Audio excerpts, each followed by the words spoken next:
Good morning. Thank you all so much for coming today. And I always joke, I say it's just like a preacher. We don't like to talk to empty seats, so we're glad you're here. We are going to go ahead and call today's meeting to order. It's February the 11th, 8:30 a.m. This is our regularly scheduled Commissioner Committee meeting. First, we have Pastor Johnson, who is going to come open us with a word of prayer. And that way we can go to the Lord and ask for guidance today. Pastor, I don't see. He may be running late. I'll tell you what, the good news is we got somebody on deck. Okay. Well, we're going to go ahead and, since we're starting at 8:30, I'm going to ask, we actually have my home church pastor, Joey Rogers, here. Pastor, I'll put you on the spot. If you'll come lead us in a word of prayer so we can get started today, that'd be great. We might even take prayer again at 9. You know we could need it.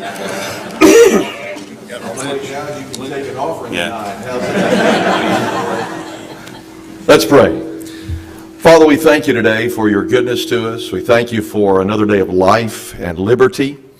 We thank you, Lord, for the opportunity to be able to see leadership in action for our community. And Lord, we're asking you for your wisdom, what we need the most, understanding and the knowledge to be able to make the right steps so that the people of this community and our state and in every area can be blessed and multiply and prosper.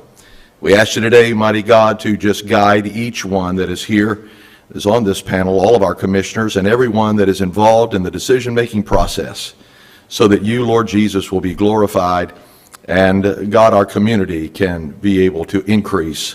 And we ask those blessings in the mighty and powerful name of Jesus. Amen. Commissioner Cole, please. Please join me in pledge our nation's flag.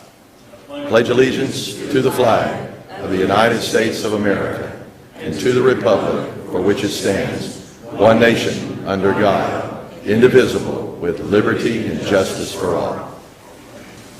Thank you, Pastor. Thank you, Commissioner Cole.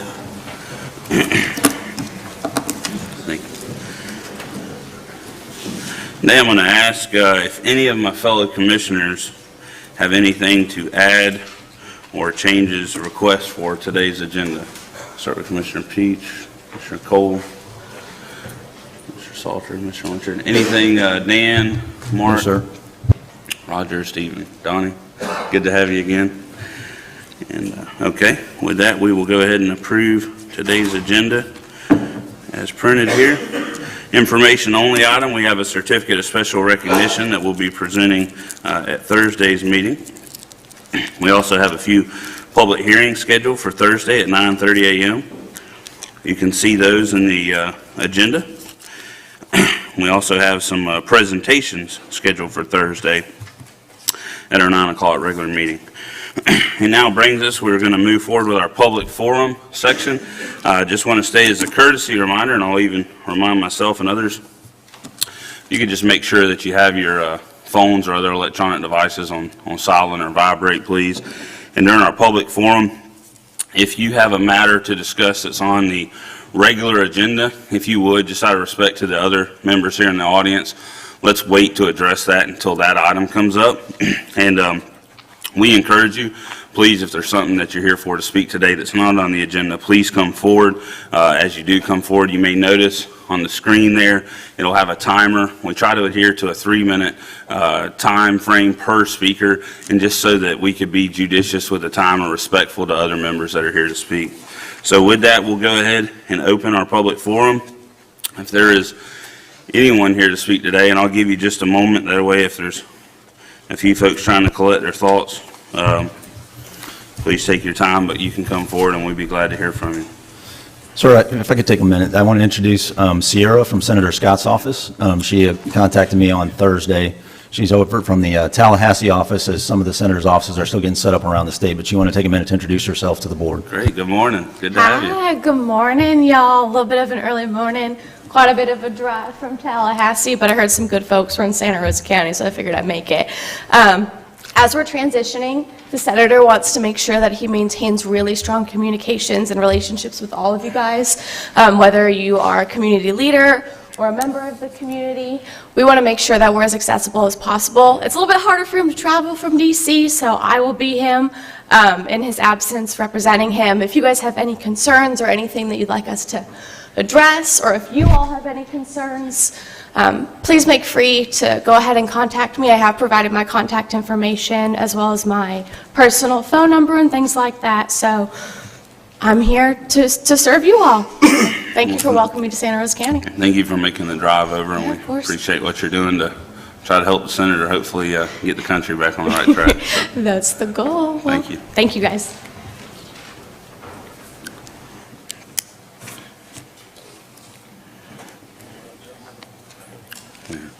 good morning. Good morning, Elton Kilm, 6256 East Bay Boulevard. I noticed on the agenda there's a grant for an oyster restoration. I think that's a great thing, but again, I want to remind the commission that if you don't protect the property around the water, then the oyster restoration may be a failure. Anyway, the next issue would be the septic tank item on the agenda, for Soundside. I think that's a great thing for Soundside, but the oysters are over in East Bay, and there's been very little done to alleviate the septic tank problem on East Bay. Back in the 90s, I was on a committee, statewide committee appointed by Lawton Childs on coastal resource management, and we recommended then that septic tanks be located 1,000 feet from the water. Well, nobody paid any attention to it, and so it's still happening. It's still getting into the water. It's still affecting the oysters, and it's still affecting our health.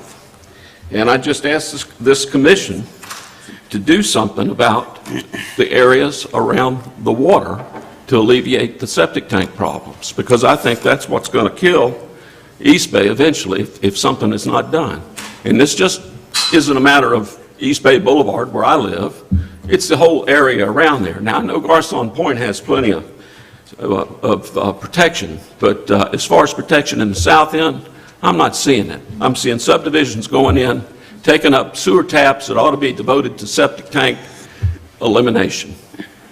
And that's my main point here, is that we are developing property, putting sewer for people up on the high ground, and not doing anything about the low ground where it's required and where it's needed. Thank you. Thank you very much.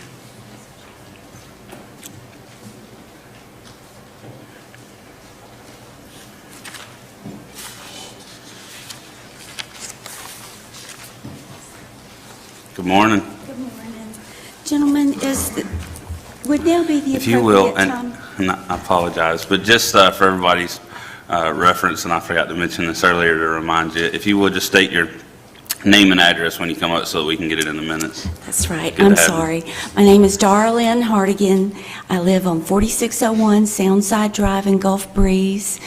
And what I wanted to address was the variance and the Jody Oaks and Seagate community developments that's going on Soundside. Would now be the appropriate time to do that? Or should I wait till the engineer's report? I'd prefer to wait till we get there, and that way if we need to get in depth on something, we could discuss it at that point.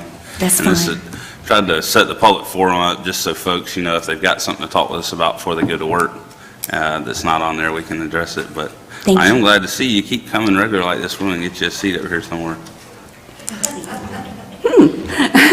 Thank you.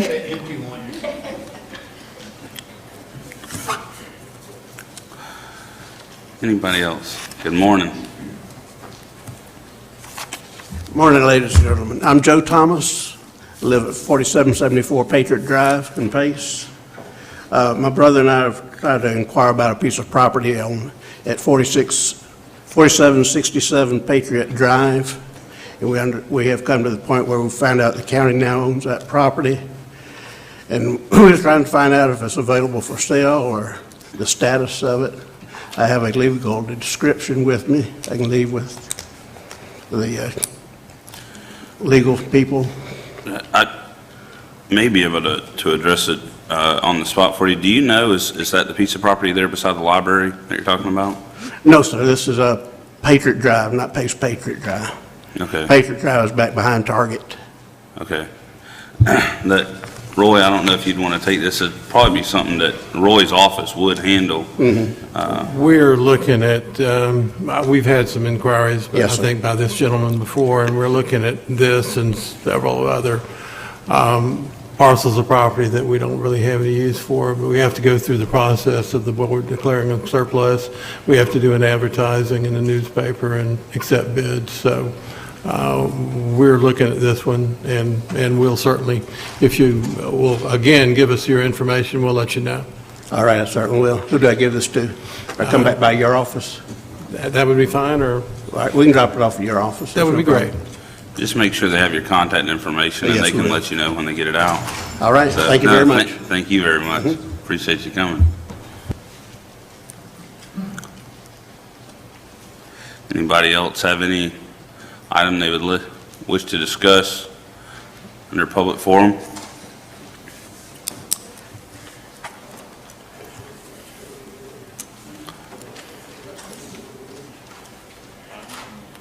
Give it just a minute, and if nobody comes forward, we'll close public forum.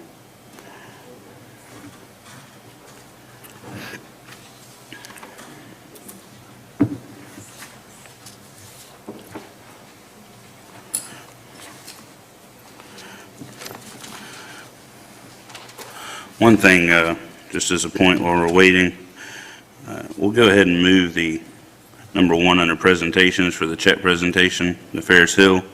We would just move that down to the admin agenda as we wait for, obviously don't want to do it before the pastor gets here. So, this is perfect, all right? Give us just a minute. And, we have anybody else that would like to come speak before we close public forum?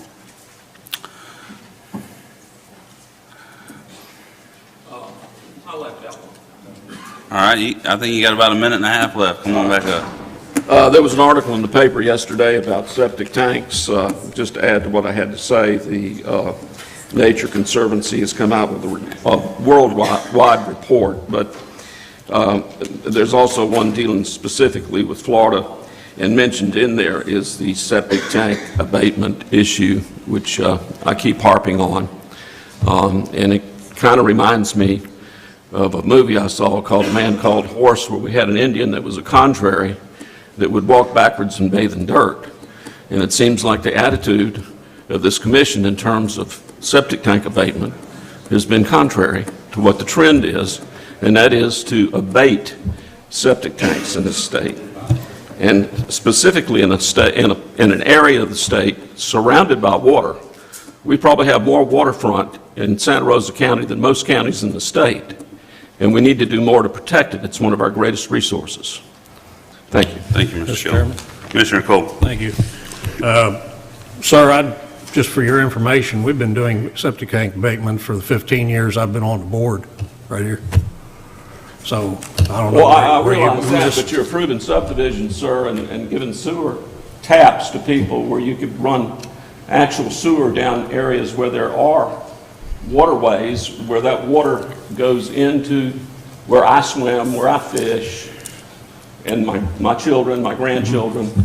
Well, you're And I think mentioning, you're that's more talking about important. abatement. Abatement means to take a septic tank that's there now and get it off the septic tank system and onto a Okay, sewer maybe I system. used the wrong phrase. Okay. Let's put it this way. Thank You you. need a big line going down East Bay Boulevard that takes out the septic that's running into the bay.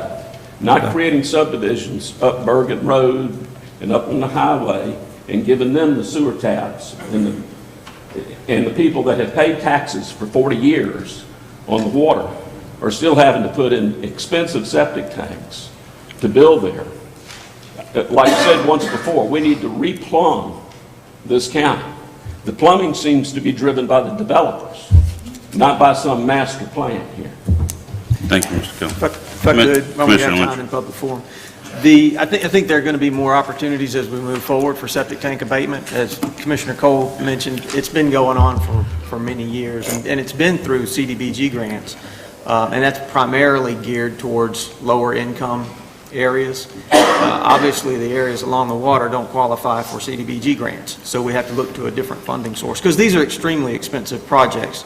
The one on Soundside is about a $3 million project for a relatively small area. you know. There's another, but that's funded through the Restore Act, state expenditure plan. Another component of the state expenditure plan would abate septic tanks in a portion of Holly by the Sea. That's about a $10 million project. About I $3 realize- million comes from Restore, and the rest is going to be a local match that either the county or the residents, in all likelihood, or Holly Navarre Water System is going to have to come up with. So, Well- but as we move forward, the septic tank abatement, that is a key issue statewide. That's what a lot of the Restore dollars are going to in the state expenditure plan. So we'll see more opportunities in Santa Rosa County to go after that as well. I realize the money is low, but I look at the money being spent for the Tourist Development Commission. Do we need tourist development here? Do we need to advertise this area to get people to come here? There is a migration from the north that's going to come, whether we advertise it or not. Why can't you take some of that money and put it towards this abatement or to buying property? Because we don't need the tourist development tax to bring people here. They're going to come. And the expenditures of the tourist development tax are guided by statute. I understand that, but maybe it needs to be tweaked a little bit. Thank you, Mr. Cullen. Anybody else have anything they would like to discuss in their public forum before we close public forum? All right, hearing none, we're going to close public forum. Four separate speakers today. I kind of keep, I'm keeping the log here every week because I can say that this has been very effective by moving it to the beginning. We're definitely getting more citizens that are coming out to speak on various items. So thank you so much for that. Next, we're going to move to a check presentation. This is very exciting. Pastor Johnson slipped in on us. We started before you, but we said we'll take a second prayer if you are so led, absolutely. But we are here, and Brandy and Brad and many of our employees have been dedicated to this, and Zach, so thank you so much for coming. Brandy, I'm going to hush up and give it over to you. Thank you. We were really fortunate to have 17 of our county employees participate in the chili cook-off, and our 3 judges, Pastor Zach Johnson, Commissioner Dave Peach, and County Administrator Dan Shebler. Without them, we wouldn't have been able to come up with our winners, who were first place Deb Grindy in Emergency Management, and second place April Miller in our 911 Dispatch Center, and our People's Choice winner was Kaz Simoniak with HHW. But it was exciting to do this. This is our third year doing this, and Emergency Management, so nice to host this all for us, and we're really appreciative to the Cold Weather Shelter. Ferris Hill Baptist Church provides this service for our citizens, and it's very much needed service. So with some very recent donations, actually now this check is no longer the appropriate amount. It should be for $736. It's actually for $700 here, but we promised that we gave them $736.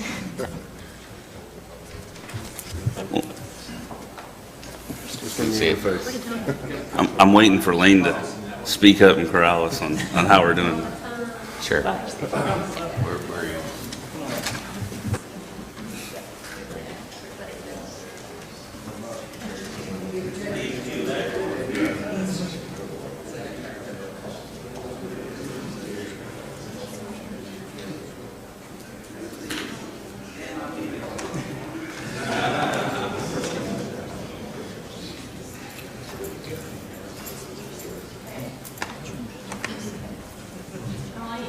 Y'all are really going to have to smush together and hold up a little bit.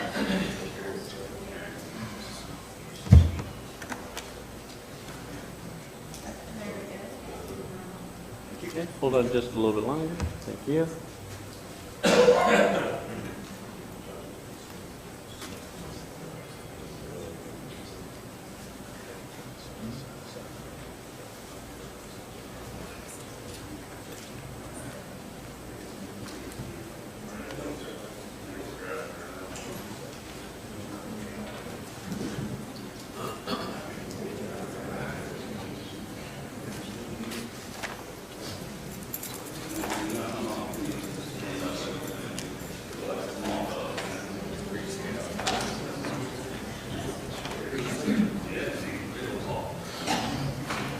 I would just like to say we appreciate the support. Cold Weather Shelter we've been open a lot the past few month, and I just want to say we appreciate the support. And the chili was great. That was nice. I didn't get any acid reflux or anything afterwards. So, but thank you again for the support. We appreciate it, and appreciate all that y'all do. Thank you.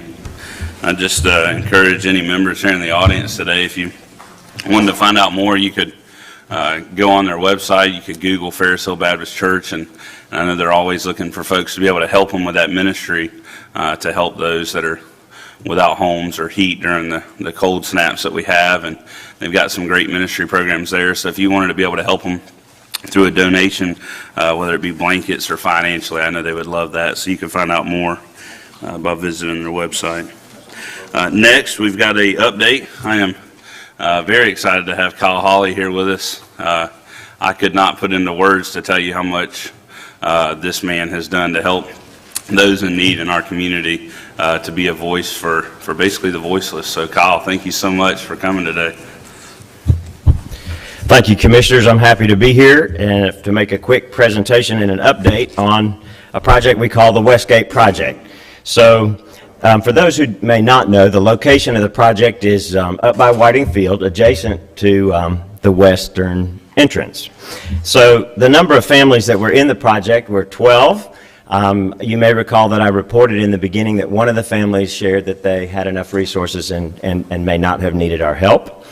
That family has since, their situation has changed and they do need some help. So the total families that will be served is 12 families. The status of completion, all but 2 families have been relocated, okay? The 2 ladies that we mentioned to you that own their trailers, those trailers have been moved or in the process of being set up, right? We have to finish with the heating and air conditioning, and we have to get the steps out there before we can call in the final inspection to complete that project. The gentleman that I mentioned to you that now needs some help moved this weekend, and we have one who is expected to move on the 13th, so just in 2 days. So project costs look like they're going to be, some of those costs are still running. Project costs look like they're going to be around $24,000. The donations that came in to United Way, we put into a restricted fund, a disaster/emergency assistance type of fund. It's very typical for United Ways to have a little bit of reserves like that. Our reserves had been depleted, but this was a great opportunity for us to reopen that account and generate dollars and deposit dollars and do the project. Donations came in at $18,700 to date, and so United Way is able to make up. Our board of directors and staff worked hard, and we were able to build consensus and release some additional dollars to make up the difference. So we feel real good about that. Aside from that, I just want to tell you thank you. We would like to see the United Way brand parked very close to government, and we would like to bring to the table a more open and inclusive culture than we have had before. And I would just say to you that the existing staff I'm very proud of. We don't mind going out of our prescription or out of our way, so to speak, to change the lives of people and to help government when it is not able to really engage in that street level service. And so I just appreciate it, and I can take any questions. Kyle, I know I speak for everybody here, especially the more I learn of just how appreciative we are for you filling that gap. I remember this came up last year, and obviously it had got some press coverage and some folks in a bad way, and obviously, like you said, one of those things where not really the place for government to intervene, but they needed some help, and you've been their champion. And on another note, a positive thing, it looks like you've even lost a little weight since we've been here. So, well, I can tell you that I found it. You just call me when you want it back. So. I like work. Each day we have the opportunity to engage fully in any challenges that we are given professionally, and still at the same time not cave in and continue to provide direct and complete service. And so I do recommend it as a diet plan. There you go. Thank you, Kyle. Thank you. Thank you for all you do for us. Next, we've got Sheila here. So we are so blessed to have her. She manages our grant department, and she's going to come give us an update for the LMS committee. Good morning, Sheila. Good morning. Do you have a presentation pulled up? Okay. So I'm going to go over our local mitigation strategy, and although it's not the most exciting topic, it is one that is very important in our county, and so I have been the staff support for the local mitigation strategy for about 11 years, and every time I talk about it, I'm, amazed that it's, that I'm still doing this. So what is mitigation? So it's anything that you can do to reduce or eliminate the impacts to people and property of disasters. It can break the cycle of repeated disaster damage and reconstruction. It's important for all of the reasons that you see listed here, and it's also financially wise to invest in mitigation because it saves those future damages. So in Florida, we are guided by both federal and state guidelines, and you can see there that the Disaster Mitigation Act of 2000 addresses local mitigation, as well as the Florida Administrative Code 27P22, which basically primarily describes the process that hazard mitigation grant program funds are awarded, but it also addresses the requirement for local governments to have an LMS. So again, each county that wants to participate in the Hazard Mitigation Grant Program must have a formal LMS working group, as well as a FEMA-approved local mitigation strategy plan. And that plan is the foundation for short-term and long-term post-disaster recovery and mitigation activities. So there's two key components of the LMS, which is the working groups, which are the people that work on the LMS, as well as the plan. The code for the LMS has certain responsibilities, and you can see those listed there. The two that are highlighted in color, those are where the LMS primarily spends its time, and that development of the LMS plan, and it can take a significant amount of time. It's a 5-year plan, so we only have to undertake those activities about every 4 years. Every 5 years. And also the setting the order of priority for projects is also time-consuming. So what do we look for in our working group? Well, we want representation from all of the departments within the county that participate in planning and mitigation. We also want to have representation from each of our municipalities within the county, as well as a wide variety of organizations, nonprofits, and other organizations that have a vital role in recovery. And so we do have good representation. We've got several HOAs that participate in our LMS, as well as the United Way, and we also have participation from other entities from time to time, such as the school district or Northwest Florida Water Management District. So specific to Santa Rosa County, our mission statement you can see listed there, as well as the sort of organization of our LMS. We have the steering committee, which is the board that has voting rights on the committee, but that's supported by an advisory committee and working groups. And then we also have a task force that meets specific to our flood mitigation plan.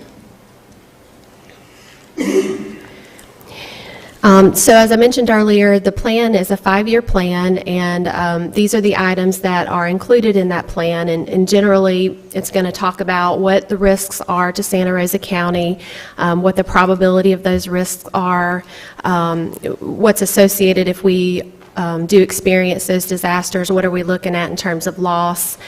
We also have a listing of our critical facilities, repetitive loss structures. We talk about the process by which we evaluate and prioritize our projects.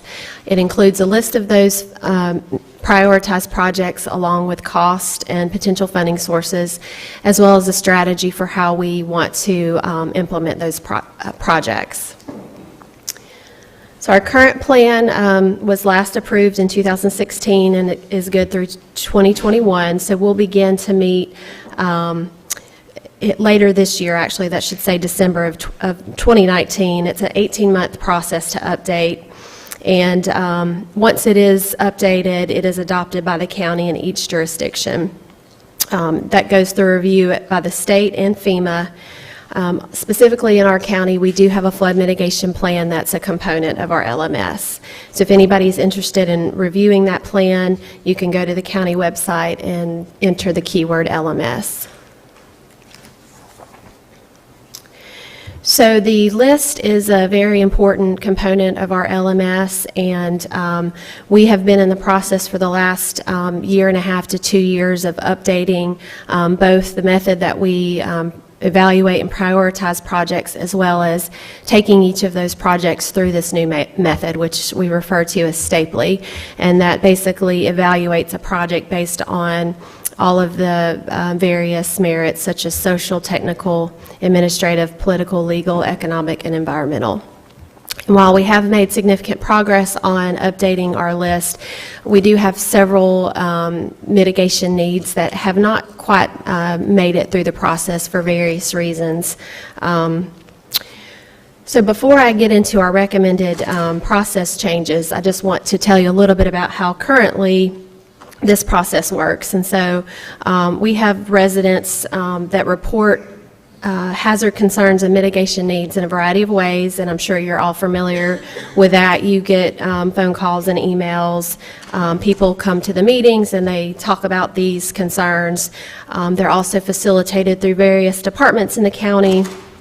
And currently, each of these needs are sort of filtered through staff, and depending on the level of priority, or sometimes it can even be just the resources of staff, not all of them may make it to the LMS and may not be taken through the process to be added to the list. And this just kind of shows that process. And the areas in yellow, that's kind of what we're looking to improve, is how these needs are communicated to staff, evaluated, and then actually make it to the LMS. Ideally, those projects would be ranked and added to the list, and then we would identify funding, get those completed, and then they move off the list. So what we are recommending, and this has been discussed at the most recent local mitigation strategy meeting, is to come up with a simple one-page intake form that we can have residents can fill out easily without needing any technical assistance. This intake form can also come from different departments in the county. And what we're going to propose to do is to have a routing of that form that would go through each of the appropriate departments, such as engineering, floodplain management, Public Works, so that they can add their feedback regarding specific projects. And then that form would be taken to an LMS meeting for discussion. And the intent of that is for all of the concerns and needs coming to the LMS sooner than they're currently coming, so that as a whole they can really evaluate these needs and determine what the next step for action might be. And so the benefits of that, or how this would work a little bit more, would be our staff support, which is currently myself, as well as Nancy in my office. She will be the responsible party for tracking and routing those intake forms. It's also a single point of contact, so that a resident could, inquire with our office where a project is at in the process. These forms will be available in hard copy as well as an online submission. And we're also going to be working more closely with our GIS department to record these concerns, so that we can start to really kind of see hot spots. And we feel like this is going to be a better allocation of resources. So some actions that the LMS might take would be, they might look at a project and they might say, well, we really feel like this is something that Public Works, probably could address sooner rather than later, and it may not need to be a long-term project, and so it would be routed back to the county staff for additional action. Or they might determine that it is a priority need that does require resource allocation by, for example, our engineering department to develop a proposed solution. Or they may agree that it's a need, but it doesn't rise to the level of priority, to require immediate action. But it does give the LMS an opportunity to be aware of the various concerns that come to their attention. And I know that this is hard for the public to see, but it's a very simple intake form, and we actually have two. We've got one that can be completed by, if a resident is just having individual drainage issues, then they can just simply report what their problem is, the frequency of their problem, and then again, this form would be routed through the county staff so that if our Public Works is aware of the issue, they can make notes about any actions that they've taken. And then the localized issue would be for a resident or a neighborhood. If they're experiencing concerns that are more than an individual basis, they can fill this out. And so this is just something that we feel like will improve the process a little bit more. So if you guys have any suggestions or questions regarding our recommendation. Commissioner Lyncher. Thank you, Mr. Chairman. Thank you, Sheila. I appreciate the information. Really good presentation. When I asked for this to be put on our agenda, I wasn't really thinking about changes to the program. I was just thinking about getting it back out there. A lot of people don't know what LMS is. It's not one of those departments like Public Works or engineering. It's kind of self-explanatory. So it serves as a good refresher for the board and for the public. But I agree completely with formalizing that the process by which projects are initiated and getting projects or problem areas plugged into the system. I think that's a great move. I think it's also another time to remind people that these projects are ranked according to criteria that we don't necessarily set. So if anybody does have structural flooding, it's imperative that you report it to the county, because when projects are ranked, repetitive structural flooding is what gets you moved to the top of the list. So I appreciate the update. Thank you very much. Thank you, Sheila, so much. And thank you, Dave, as Commissioner Peach is now our new representative there. We're looking for bright ideas, but I think it helps show the depth and level of involvement that Sheila and her team have to work for years to get these funds across the finish line. All right, next we're going to go to Commissioner Salter for our Economic Development Committee. Thank you, Mr. Chairman. Before I get into my agenda, obviously the Marines have landed this morning. I just want to let y'all know y'all number 3 on the administrative agenda, so be patient, we're getting there. We have 5 items this morning under economic development.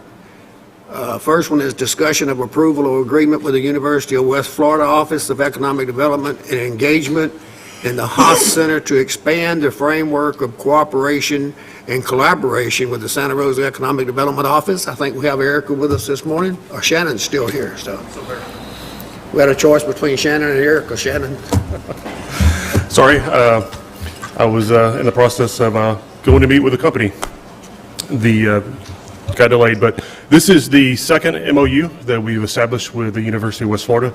The first, as you may remember, was with the Small Business Development Center that we brought forth to the board in December. So this is with the Haas Center and OEDE, which is the Office of Economic Development and Adjustment. This MOU will allow for us to better use their demographics, their software, economic impact software. So we're running studies and project analysis of how a certain project has an impact on our community. They will be within our office to easily accessible that information or data. So look forward to having Phyllis Pooley in the office for 2 days a week, and she will be there from 7 to 1 for those 2 days. Any questions by the board? Hearing none, I would recommend moving this to Thursday's consent agenda without objection. Hearing none, it's moved. Thank you. Number 2, discussion of approval to advertise a request for qualifications, RFQ, for professional grant administration services in conjunction with a Community Development Block Grant, CDBG, Economic Development Grant application and award. So, Erica. Good morning.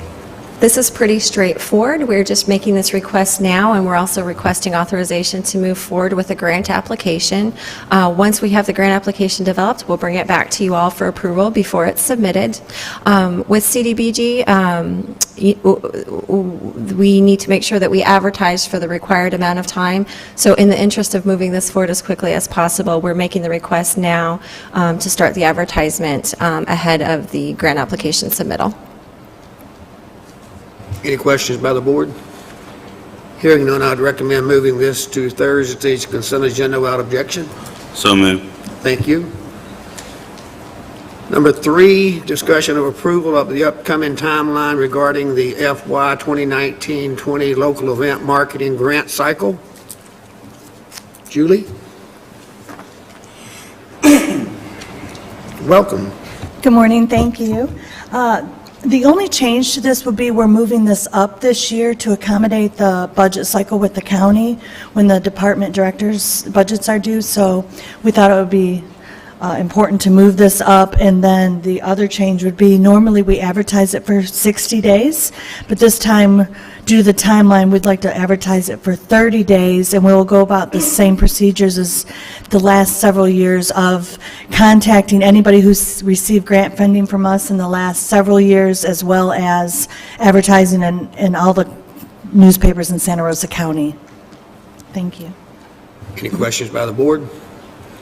Hearing none, I'd recommend moving this to Thursday's consent agenda without objection. So moved. Thank you, Mr. Chairman. Number 4, discussion of approval of the funding for Navarre Beach improvements up to $100,000. Julie? And then I'm going to ask Commissioner Peach to join in as well. Thank you. This discussion started at the TDC level several months ago, and I think actually Chairman Parker was still on the TDC at the time. So included in your backup is a sketch, an artist rendering of what improvements that myself as your director and the Tourist Development Council have agreed that we'd really like to see made at the beach pier parking lot. And there would be 2 of these facilities on the west and the east end of the pier parking lot. Currently, what is at each of these sites is a wooden pad that's maybe 10 by 10, maybe not even that large, I'm not really sure. And then 1.5-inch PVC shower pipe with a shower head. So currently what we have is an issue with people standing in line in peak tourism season to take a shower. This would provide 2 shower stations at each locations that have 6 heads on them. We've researched them. They're used at a lot of beach throughout the coastal regions, and it would also provide adequate space for people carrying their stuff off the beach to put it down. There's benches there, there's trash cans, and I'm working with Tammy Simmons on some of the, and Commissioner Peach and whatnot, on the Navarre Park benches and trash cans, and maybe we would utilize the same exact ones over at the beach to make everything kind of uniform looking. And this would also include coastal shade sails that are rated for coastal regions. I've researched these. I went to the Blue Wahoo Stadium where they have them. They're the cable systems that are tightly, I don't know how to really describe that, but they're on a cable system. Anyways, we'd like to install 2 of these, one on the east end and one on the west end, to replace what is currently there, as I said, is just 1 single shower. And of course, we're working with Roger's team, and they're going to place this out to bid with the new public restrooms that are going in right there in the pier parking lot as one big package. Commissioner Peach? Yes, sir. TDC, Julie, they've done a great job working with both Stephen and Roger's teams on these. And it's time to upgrade these areas on the beach. We're seeing a huge increase in our TDC dollars and visits, and we think improving these areas for everyone, not just the tourists, but everyone that uses those areas. She's done a great job looking at stuff that's durable and easily maintained, which is big with me as well. So the TDC is excited about this. I think most of the folks out on the beach are excited about this, providing these amenities to the folks in this location is a good thing, and I look forward to getting it done. Is there any questions? Yeah. Is it $100,000 each or $100,000 total? It'd be total. We put a line in our budget this year, reserved for contingencies, to do a special project, and so it's already in the budget. We just have to move it, but it would be $100,000 total. And I like the design. We may just want to consider some sort of signage that asks people to reserve the benches for people waiting for the showers rather than stack all your floats and towels and umbrellas on top of the benches type. Sure, and we're going to work with the design team, and all the benches would be branded as well as the trash cans to give that look of when you come into the tourism corridor that they understand that it's a cohesive look throughout, from the time you get on 87 and you see the Welcome to Navarre signs, then you go to the beach causeway, and you're seeing the same stuff all the way, and even at our new Navarre Park, the signage, the colors, everything being cohesive. And just to be honest with you, the reason that I championed this to begin with was because I think that it's a really outdated look, unfortunately, that we have out there right now, and I think we can do better to represent who we are as a destination out there. And we have the funds available, and I just think it would really make our destination look and stand out to our tourists. Just so everyone will know, this will be coming out of TDC funds, which is the bed tax, right? Yes, sir. Okay. Anything else? No, sir. All right, hearing none, I would recommend moving this to Thursday's consent agenda without objection. So moved. And Commissioner Cole, we'll certainly take your comments. We're going to have probably one unified sign made about the beach rules, and we could probably post it right with that. Julie, on the comment about outdated look, that's why you're so good at what you do. Thank you, Commissioner. Number 5, last but not least, discussing of approval to submit Project Runner ad valorem tax reduction project to Triumph Gulf Coast Incorporated. Shannon and Erica. Good. I wanted to bring this back. So back in September of last year, brought forth an incentive package for Project Runner, which is a distribution logistics type company that is looking somewhere in the neighborhood of 400 to 600 positions with a capital investment now in the neighborhood of $50 million. The average wage for the facility would be in the neighborhood of also $46,000. Part of the incentive package was not only our reduction or exemption of county property taxes, but asking Triumph Gulf Coast to make the company whole, basically, with the school district. So we're asking Triumph, on behalf of the company, to basically pay the taxes for the company for the next 10 years. The ask is $3.5 million over 10 years, so on average, $350,000. The school district still gets their money, and this hopefully covers the Northwest Florida Water Management District also. But this is the number one line item that is in the Triumph Gulf Coast statute that says ad valorem rate reduction. So this is an eligible item. The staff and the board members of Triumph has been urging us to submit this, and is hopefully the next 2 to 3 weeks, if approved, can go to the Triumph Gulf Coast meeting, and Eric and I, and hopefully somebody can join us. Any questions, comments by the board? Hearing none, I would recommend moving this to Thursday's consent agenda without objection. Thank you all for everything you do. You do a great job. Mr. Chairman, that concludes my report. Thank you, Commissioner Salter. Next, we'll move on to the Administrative Committee. Item number 1 is a discussion concerning our land development code and rooftop signage specifically.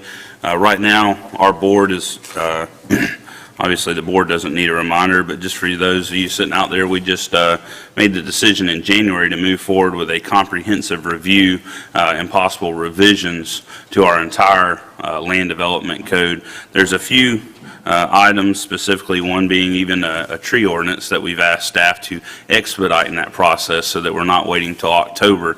I have definitely, the more we delve into this, have saw the need, due to the complexity, and especially when you get stakeholder buy-in, that this process be that 10-month time frame rather than just a few-month turnaround. However, there are a few things that we have identified that we know we want to move forward with. Today, Sean, I don't know if I don't know that we really need background. I know we've got the backup there. I can ask you.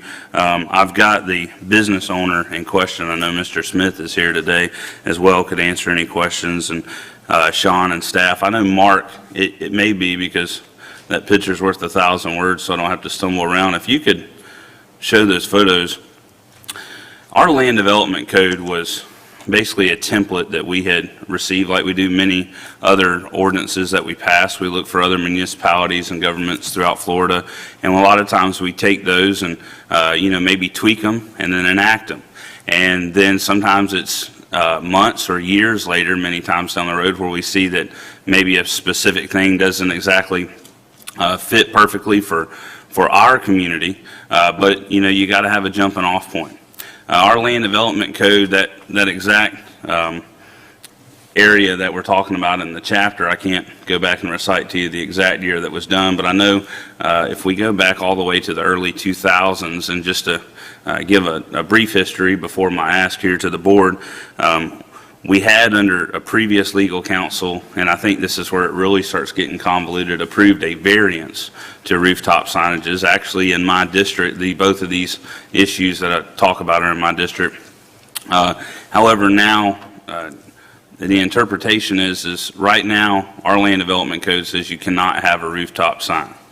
And the way that it says it's prohibited, legal counsel says that the business owner cannot apply for a variance request.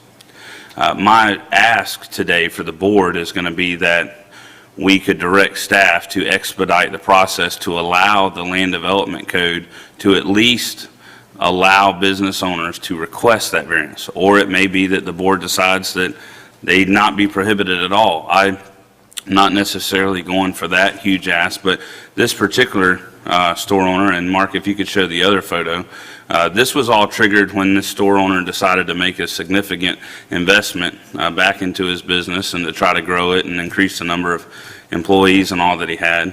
And you'll see this other photo pop up here in a minute.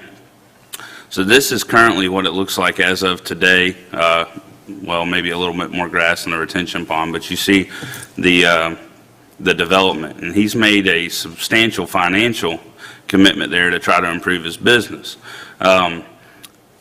What triggered this is when it went through the staff process, or we received an anonymous complaint, is what the backup says. I've never liked anonymous things particularly, but right around the exact same time that he pulled the building permit to go in and do this improvement, it said, well, this here is prohibited. Well, that was before I ever took office, but fast forward to once I was in office, he came and asked me about it, being the district commissioner.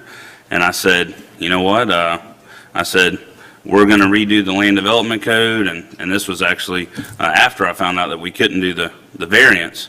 So that is where the conundrum comes, is that and Chris, I'm not going to force you to say anything, but if you'd like to speak to the other commissioners at any point, you can feel free to come forward.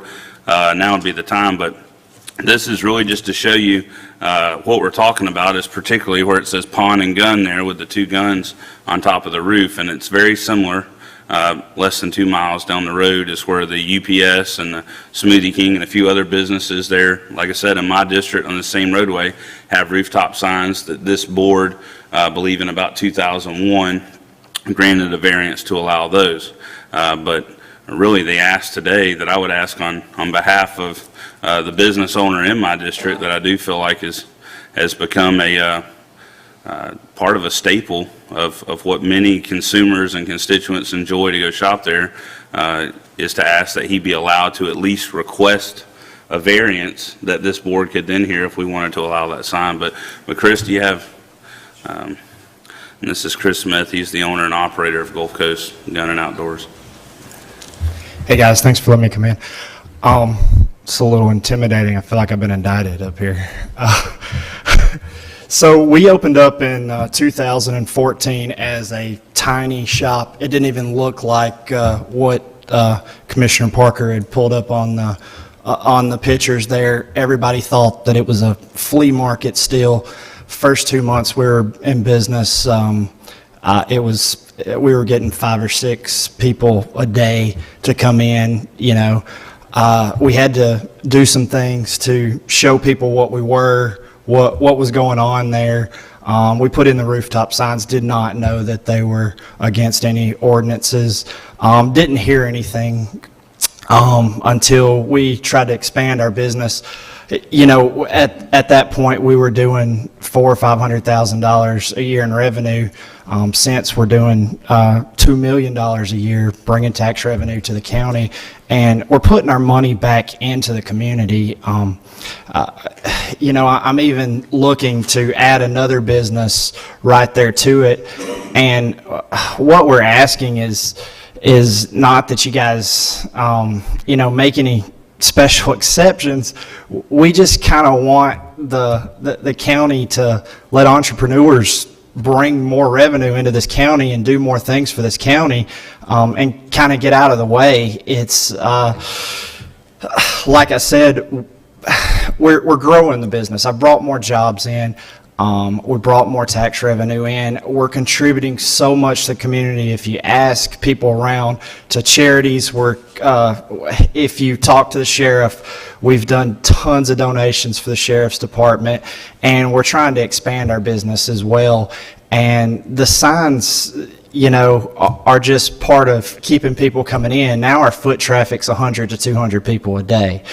And, you know, we're doing things the right way. We've upgraded our property, as you can see. I think we've even upgraded it since then. There's trees around. We've put things around the dumpster. And, you know, honestly, 2 weeks ago when I was on the phone with someone asking for a donation, I was interrupted by the code enforcement. They were writing me a violation for the rooftop signs. I mean, we couldn't even wait for 2 weeks for you guys to bring this amendment past. I'm really appreciative for you guys re-looking the land development code, because there are a lot of things in there that would help small businesses. You know, we're not asking for tax credits. We're not asking for anything. We've even, if you saw the retention pond that we put in, we're helping the drainage in this county. We spent $60,000 on the site plan to help the drainage in the county. But if we have to take our rooftop signs down, people don't pay attention very well to a lot of things. Even the code enforcement, when they came into our store, they called us Gulf Coast Pond. So the only signage that's getting any attention are the ones that are on our roof there, our Gulf Coast Gun and Outdoor sign, the big sign that's on our new building. It's not getting the attention that the other ones are, and I'm afraid that my foot traffic and my revenue will go down significantly if I have to take those signs down. Thank you, Chris. Commissioner Cole? Mr. Chairman, being a business owner for over 35 years now, I know the importance of getting your name out to the public.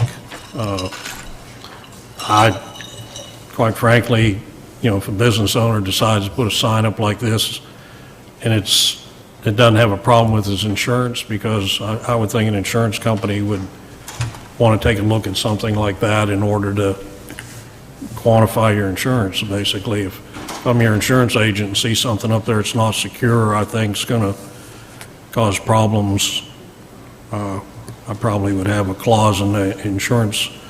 So I'm in favor of basically striking this from the land development code. So listen to the rest of the folks.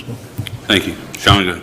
Yes, sir. So, Mr. Chairman, prohibited signs is not just a Santa Rosa County land development code regulation. It's across the state of Florida. Many municipalities and jurisdictions prohibit rooftop signs. So staff, adamantly worked with this property owner. It was submitted as an anonymous code compliance violation. We understood that the owner was in the process of expanding.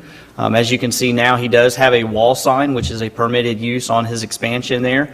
The The existing rooftop sign, certainly if the board does decide that he is allowed to keep that, or at least go through the variance process, he will need to make sure that's engineered and obtain permits on that, because that has not been done. So it was submitted as a anonymous complaint that is prohibited. We worked with him throughout the past couple of years with the understanding and the knowledge, which has been documented throughout his pre-application meetings, throughout his reviews of his expansion, that prohibited sign would come down. So certainly, this is something, if the code does ask and advise us to remove prohibited signs, just understand that there are many other situations within the land development code that does not allow for variances because of prohibition. And a lot of times that is done through the public hearing process. These prohibited items, whether it's lighting around our airfields, which was done through the joint land use study, the demolition of historic structures through the Baghdad Historical Society, and those that study. A lot of time these prohibitions are done through that public hearing process where the public studies and things identify that type of prohibition. So this is something, like I said, we'll certainly take a look at. If that's what the board asks, is the removal of prohibited signs. We certainly think that he has adequate signage now. He's an established business. He's there. And removal of that particular rooftop sign is not going to inhibit his business in any way. Thank you, Sean. And I think that's really just important for us to reiterate for those that are here watching or watching the videos. When this was passed, it absolutely went through public hearing processes and other things. But, this county, since that time of even the early 2000s, has grown by over 50,000 people based on our estimates that we use for population now. And with that, we're experiencing growing pains and growing benefits, such as 50,000 residents ago, this business may not have been able to sustain itself. But, Mr. Smith, go ahead. Yeah, I just want to, reiterate that he said that we're an established business and it wouldn't hurt our business if we took our signs down. Their own code enforcement tried to write us a violation as Gulf Coast Pond.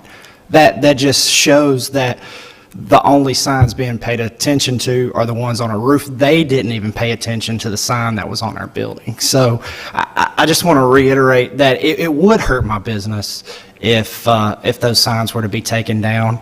And to the part about having them engineered and permitted, I'm 100% okay with that. There's no reason not to have them engineered and permitted. We will put them up anyway, and we're going to keep them up. I'm proud of my business. I think most small business owners that have a successful business in this community are proud of their business, and they don't want things to look bad. We were in the process of actually, having those signs updated and have them look a little bit better, painting them, maybe doing something else to them as well, just because they've brought in so much traffic to our business. So I don't want anything to look bad, and most small business owners don't. A free market will dictate if people don't like your signage, they're not going to come into your store. And from going from 5 customers a day to 200 customers a day, we've pretty much proved that, the free market enjoys our signs and our business. Thank you, guys. Thank you. I didn't know if any other commissioners had comments on it. Commissioner Peach. Sure. Thank you, Mr. Chairman.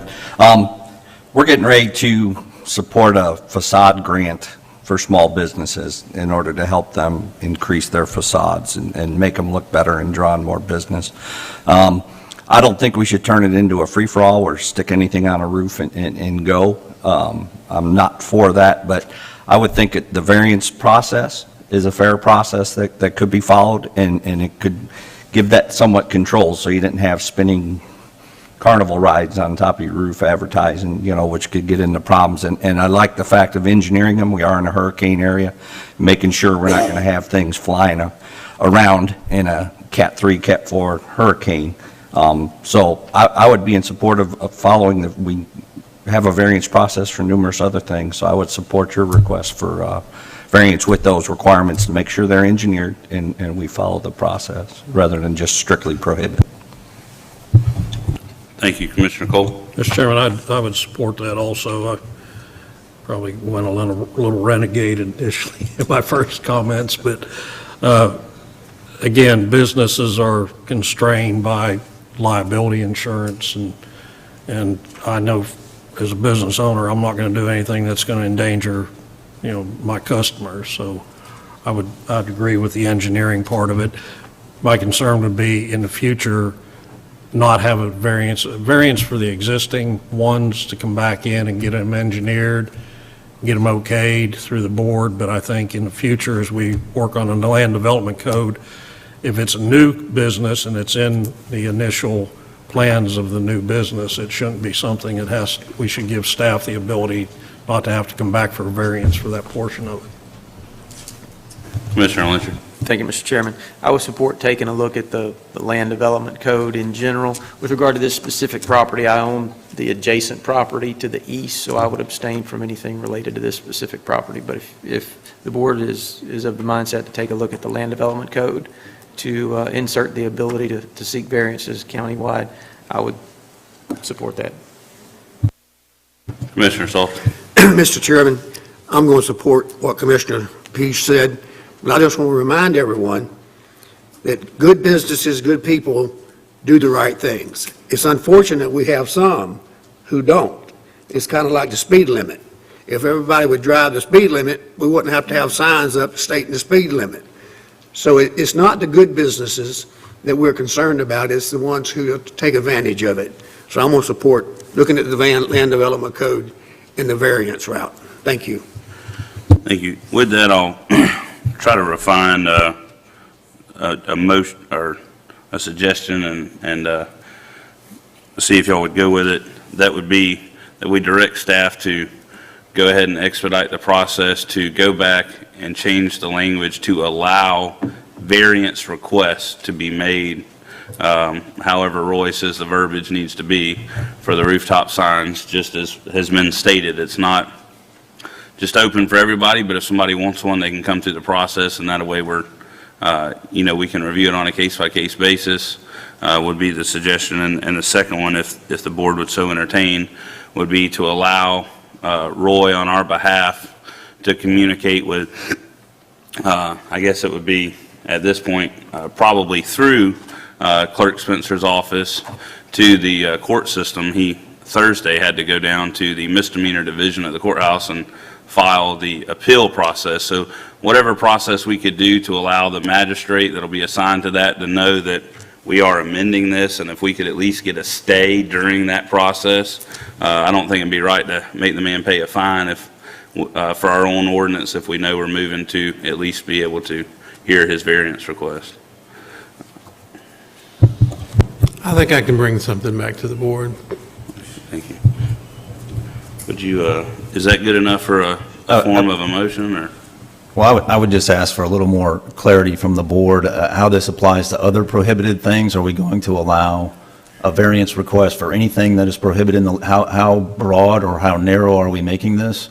And how would you direct me and code enforcement to handle cases in the past? This is a case that's 3 years old that was to be resolved, and here we are discussing it after the fact, after a citation. So I'm just asking for a little clarity for me and the Code Enforcement Division. Commissioner Cole. I would say we just deal with rooftop signs at this point. Other variances we haven't talked about. Perhaps staff needs to bring us issues that are on the table that if rather than us look at it after citation's been issued, but I would direct staff just to concentrate on the rooftop signs at this point. And then add to it to basically getting him off the hook right now, like Commissioner Parker said, get that squared away, and then we can, if there's other issues that aren't confronting us right now, we can deal with them as we take up the land development code. Commissioner Lynchard. Just to clarify this, this would go through the same process as any other land development code revision. This board is not saying variances are allowed. It's going to go through the local planning board and a public hearing before we amend our land development code. Because there may well be public input that they don't want rooftop signs. And that's important that we hear that before we adopt any revisions to our code. In order to amend the land development code, we have to go through the process of bringing it to the planning commission, the planning board, and then bring it back to this board for an amendment to the ordinance, which is what the land development code is. So, yeah, I mean, the board does not have the ability to amend it today. Right, and that's why I had mentioned just directing staff to expedite that process, same as we did with the tree ordinance, where we unanimously said, hey, that's something we know we want to address, so trying to expedite that before October, that we direct staff to work with you to make those changes in the verbiage, and then go through the legal process of the public notices, the hearing with zoning board, and then it could filter back to us. But that's all we're trying to get today, is just we need Roy to fix that verbiage to be able to present to allow those variances for rooftop signs. And I echo Commissioner Cole's statement. It's kind of what I had told Dan offline, is that right now the only thing I'm asking the board to address is this one particular item of the rooftop signs, and that if something else rises to the level that it concerns one of the commissioners, then I feel like at that time the commissioner could bring it forward. But I don't see a reason to delve off into something that I don't even know about being a problem. So if there was no other comments from other commissioners, I guess I would, Commissioner Cole. Just want to make sure, how do we put the brakes on what's happening right now with this gentleman and his rooftop sign? Can Roy? I think the board can direct staff to not enforce that provision of the ordinance in this case. That's the only basis for us not to go forward with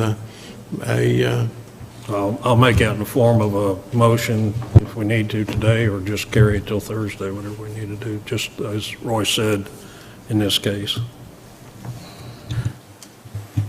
I'm going to abstain from the enforcement question, but would ask for public input.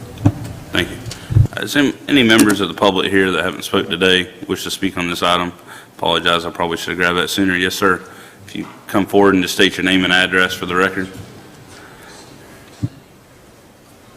My name is Vincent Noah, and I live on Oak Street in South Santa Rosa County. How long has this sign been up?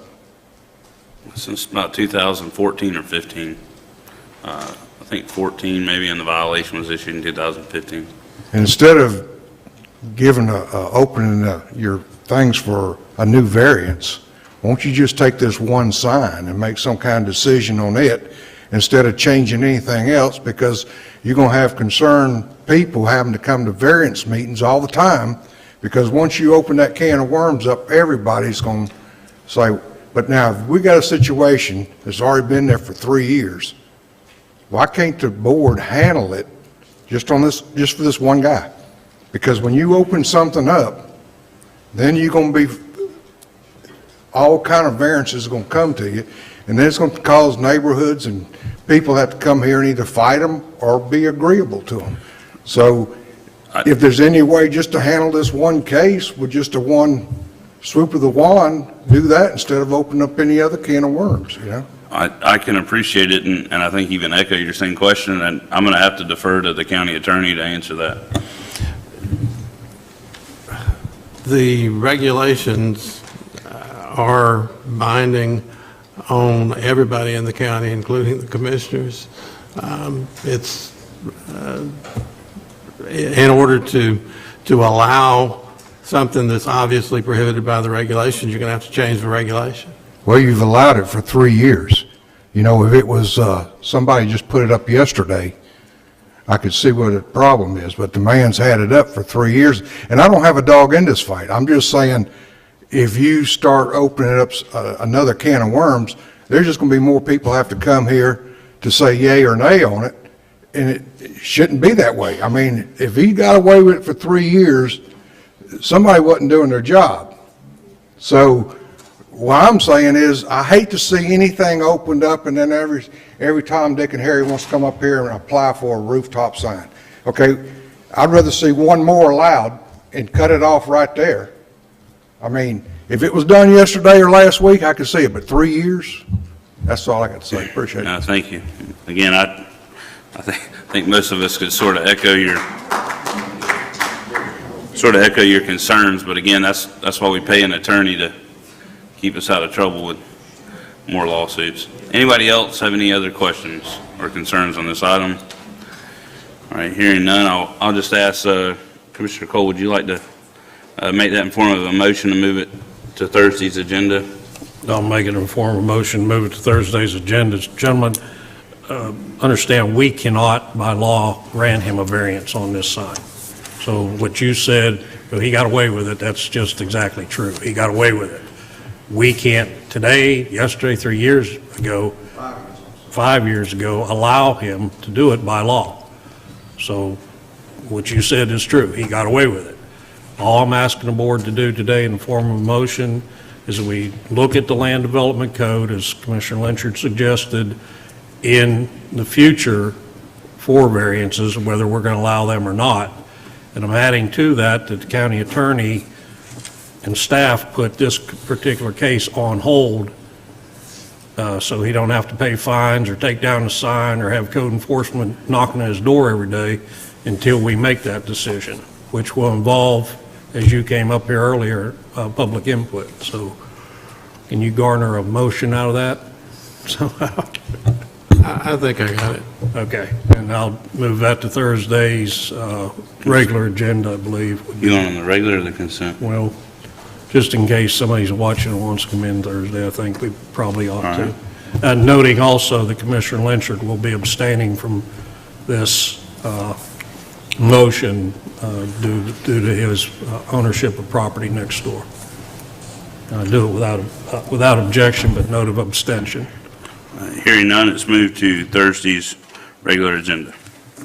Thank you, Mr. Smith, for coming in.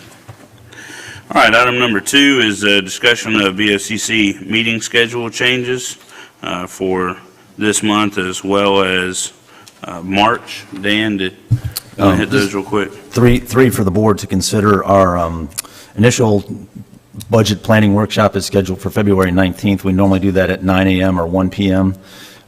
We have county extension director interviews scheduled that day. So I would request consideration from the board to either move it to that evening to a 6 p.m. or to maybe the 21st as options, as I cannot be in 2 places at one time.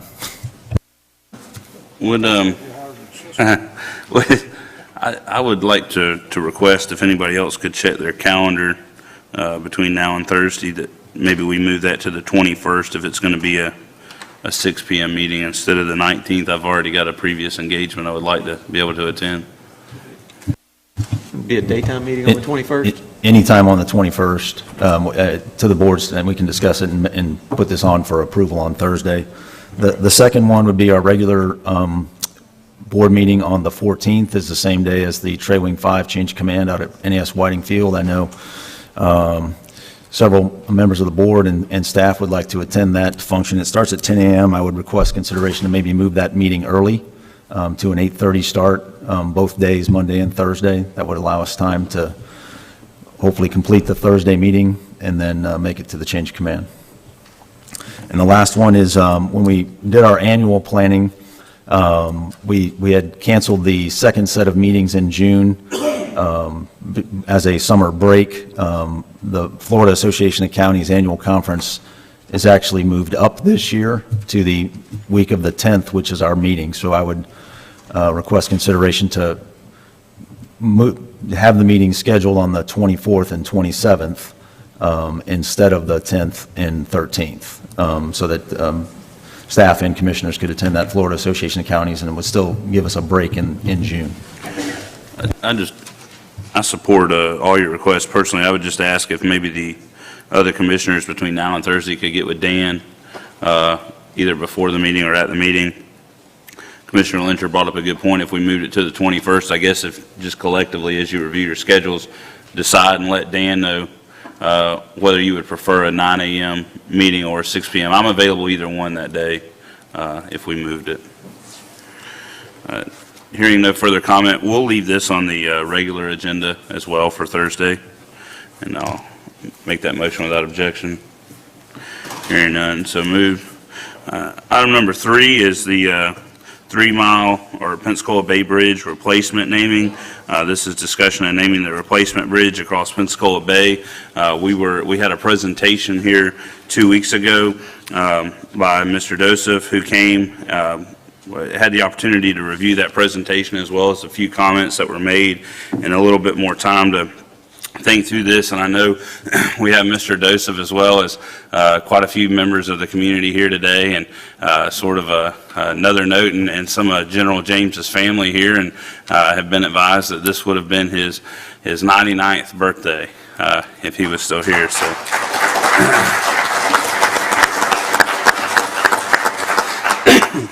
thank you. Had the opportunity again, like I say, to go back and review that meeting, and I think 2 things I took out of that, just speaking for myself, is I know 2 questions that were asked in that meeting that I thought were sort of striking me, and as my wheels kind of turned over the last 2 weeks, is, Commissioner Cole had asked about had there been any kind of committee or whatever to vet names, and of course, there was not, but it was any members of the community could have started an initiative like this, and this is the one that was brought forward to us. And the other question was, Commissioner Salter had specifically asked or / stated that he would like to see Gulf Breeze take this up because it actually lands there in Gulf Breeze, and I know Commissioner Salter was being cognizant of basically their home rule efforts. Mr. Joseph had stated in that meeting that day that I believe he spoke with our state delegation, and they had said they wanted to see input or support from the 4 various governmental bodies, the 2 in Escambia County, including the city, and then Santa Rosa and Gulf Breeze, I guess just to show the state legislature that there was a form of support. This actually is not an item that we really have any leeway over other than voicing a recommendation. This is a state legislature item that would have to be taken up by the House of Representatives and the Senate, obviously. With that, the few concerns that were brought to me, and I shouldn't really say concerns, it was more ideas that I just wanted to voice before we have open for the public or fellow commissioners, was one of the things that, and again, is sometimes it takes a little bit of time to think through, the TPO, our regional TPO here that we have, our traffic planning organization, is actually comprised of 5 entities, because we have Orange Beach there as well, because they connect us obviously over in Perdita, but we have Escambia County, Santa Rosa, Gulf Breeze, and the city of Pensacola all has representatives on that board, and that is the board that we all have the honor to serve on, and works for years and years to try to help get these programs to fund these infrastructure items via the DOT. And so, one suggestion that had been made to me was maybe having the TPO look at this, so that would now, instead of just our body acting independently of the other ones, because I know the city of Pensacola has taken this up, but obviously the other ones have not, including us yet, as far as passed a formal proclamation of support. One request that was made was maybe that the TPO could look at it, so that then we have a unified body of all 4 of those government entities sitting together to be able to discuss it. Another thing, and I think it's very fitting that the James family's here, is I wanted to tell Mr. Joseph I am extremely appreciative of really bringing this idea forward, that this could even be a possibility to look at, as far as how to honor not just obviously there's concern. It was even raised to me yesterday by somebody that there was concern about changing things, such as you hear movements to save monuments and all, and when you have a name, but there's also now a vigilant effort to a way that we can honor other people, other Americans that have been very impactful to our community. And one other thing that was brought forward was maybe and again I say this and I'll wrap it up, in light of the last 2 weeks we've had the very tragic event of the first female Navy pilot passed away. And also then I guess I had this on my mind watching the State of the Union, where the president honored those soldiers that had went over there and took part in World War II. then it got me thinking about even, we're very honored to serve with, we've got Commissioner Peach and a Air Force veteran and Commissioner Cole, Navy man, and then we've got Commissioner Salter and his brothers as well that were Army men during Vietnam and that, tragic time of war over there. And it kind of makes you think, it is hard to honor one man or woman above another when so many have laid down their lives. And then, so the idea that was brought forward about, could this be a veterans memorial bridge to honor all veterans, and then possibly the landing where we had the park that was specifically to honor General James being here as a Pensacola native. But those are things that I heard, and again, it's something as you get 2 more weeks to sort of process it and think through it that I thought were probably noteworthy things to consider, because this is going to be a monumental infrastructure improvement for our area, but this is an extremely important infrastructure project, obviously for tens of thousands of our residents, our overall regional economy as those folks drive back and forth.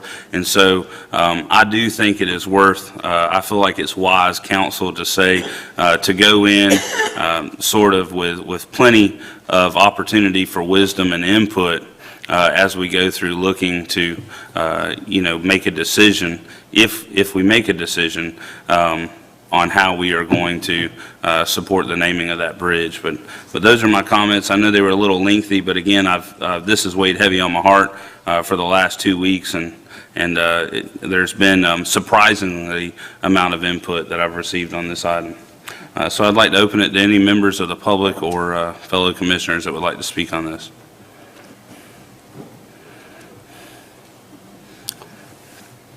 If you would, just come forward and state your name and address for the record, and thank you for being here. Thank you for having us. I'm Jack Brown. Not too far from you guys. I have a Pensacola address, but it's north of 9 miles, so real close to you guys. I enjoyed the drive over here and the opportunity to hear you guys practice democracy at the level where it works in this country best, right at the local level, and I'm very impressed with what I've seen. I would like to, we mentioned that when I sit down, I'm going to remember everything I wanted to say to you and forgot to, or didn't say well enough, but I'll just do the best I can, and then I'll open it up for Captain Butch Hanson to come up here and finish our remarks. We mentioned that today is the 99th birthday of Chappie James, and when I reflected on that, I'm going to invoke a ghost, and I'm unabashed and unashamed because he's a better man than I was. Mayor Vince Wibb's birthday, he would have been 99 on Friday the 8th. Now he and Chappie have more in common than just being born in the same week. They were similar men in many ways. They were both patriots, pilots in the Army Air Corps, instructed in World War II, were on the ready bench, ready to go into combat when the atomic bomb was dropped on Hiroshima and Nagasaki, and stopped them, prevented them from having to make that further effort. But they were both willing to do so. If Vince was alive today, he would be standing here instead of me, and you guys could be selling tickets to bring people in and listen to what he had to say, because it would be entertaining. But he would be encouraging you to remember the future, or the history of our bridge, when the magnificent men and women of our local communities anchored the bridge in 1931 in Pensacola and threw it across the bay to connect our neighbors in Santa Rosa County. And this is what the bridge has continued to do. This is now the third bridge. The first bridge had no name when it went up. It later was named after Mr. Johnson because as a Secretary of the DOT, he removed the toll that everybody found so burdensome, and his name stayed on the bridge for 12 years. When the next bridge went in 1960, Senator Beale was honored, and appropriately. Both Pensacolans, by the way, although that's neither here nor there probably, but his name remained on that bridge for 58 years. Now we're putting up a third bridge. So we have the opportunity, I think, the duty to name it again. There's no precedent that requires us to maintain the name that's on it now, and there's no aspersions cast by changing it. There's nothing dishonorable to the Beal family or to the memory of Senator Beal, but he's been recognized.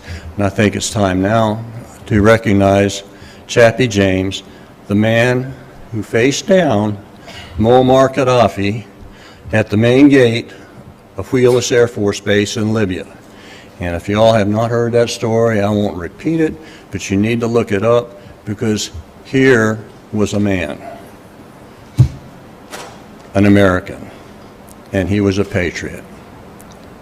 Thank you. Thank you.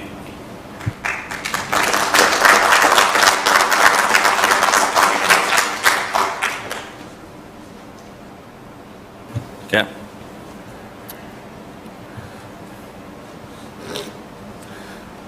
If you will, just give your name and address for the record. Good morning, Mr. Chairman, Commissioners. My name is Butch Hansen. I live at 101 West Lloyd Street in Pensacola. Commissioner Salter, you said the Marines landed, and there's a good group of Marines there. We're here to talk about General Chappie James. He was Air Force. I'm retired Navy. I'm a submariner, if that counts, but I don't think we have any Air Force people in our group. Maybe. Okay, we do have one, but just to say, it doesn't matter to us. We want to recognize who we think is a native son of Pensacola, of this region, who is probably the most highly accomplished native son of this region. To rise to 4 stars in our military, to be the first African American to do that. In the time when he did it, he faced prejudice and resistance all the way, but he had the strength of character and he had the strength of mission as a combat leader, as a fighter pilot, to sustain 3 wars, almost 200 combat missions, and be renowned and rise to the commander of NORAD. Now, there's talk about how do you recognize somebody like that, and why do we do it? I've been the president of the Veterans Memorial Park Foundation in Pensacola. I'm the past president now, but I helped found that nonprofit, and I want to help found this nonprofit to put an appropriate memorial, not because it's too soon to decide how to name this memorial bridge, if it becomes a memorial bridge appropriately. This recognition is overdue for General James, for his accomplishments, for our country. And it should be he recognized national treasure. That is well overdue. Now, I use the metaphor that we need this bridge to bridge our community, to provide the recognition to those that can rise from meager beginnings to the very top of our military and any place else in our society. So I'll leave you with a quote. When General James pinned on his 4th star, he said, "If making an advancement to 4 stars can serve as some kind of spark to some young black or other minority, it will be well worth all the years of blood and sweat it took to get here." I encourage you to please provide that spark. Thank you.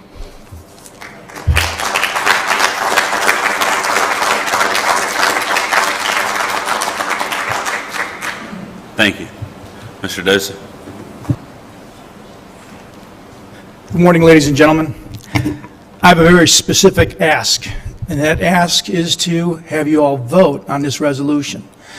There's no reason to be stumbling the efforts or roadblocking the efforts of the city of Pensacola. The city of Pensacola came out with a vote 6-1. The city of Pensacola wants to see this happen, and that's where the bridge lands.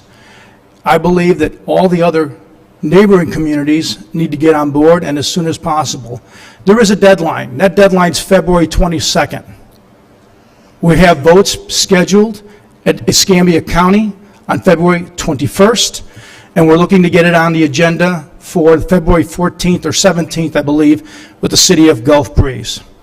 Now, I would imagine that if Santa Rosa or Gulf Breeze had an initiative that required these other entities to vote on it, that they would extend to you all the same courtesy that we're asking from the city of Pensacola that you would extend to them to have this happen.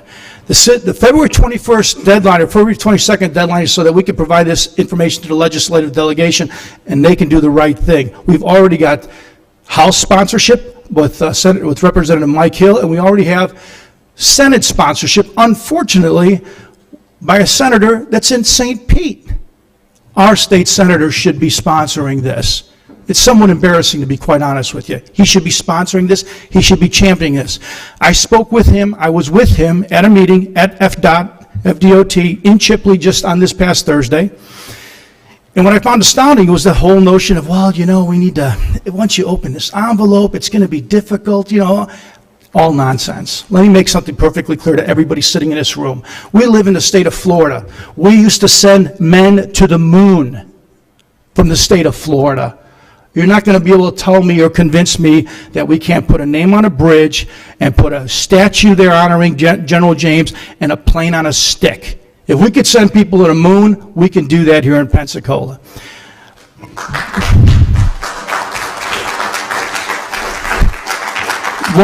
Thank you. One of the things that I'm concerned about here is that we need a vote because we need lead time. It takes time to raise money to make a statue. Captain Bob Rasmussen has graciously accepted that charge. It takes time to acquire an aircraft. Engineering is going to take a couple hours to do, but actually physically get that aircraft and get it ready for mounting and provide the information we need to FDOT. So this is what I want to leave you with, and I'm hoping that you guys, somebody will make a motion to vote on this right here, right now, so we're not stumbling along. Today would have been his 99th birthday. His family came in for a gala. We had resounding success at this gala, resounding support from the veterans community, the black community, the African American community, and so many other residents in Pensacola that see this as a fit and proper honor for the general. But keep this in mind. In honor of Daniel and Lily Anna James, the parents that produced this son that became the first four-star general. And let me talk quickly about him. Imagine this. Let's talk about service. Do you realize that nearly his entire adult life was in the service of his country? He died within 30 days of retirement. And now he's buried in Arlington Cemetery, just a few steps away from President John F. Kennedy. That's a position he holds in honor in this country, and we do not recognize that here in a monumental way as we should. Today, they will be looking at passing a proclamation in Pensacola to name this day, General Chappie Dames Day from here on out. Okay? That's what we're doing. And it's 40 years too late in the making, to be quite honest with you. Liliana James, Daniel James, they fought the good fight. They finished the race. They kept the faith. I expect all of you to keep the faith with us, with the veterans community, with the James family, with the residents of Pensacola that want this bridge named in his honor. Please, gentlemen, keep the faith with us. Don't allow us to stumble. Have us win this victory. Thank you.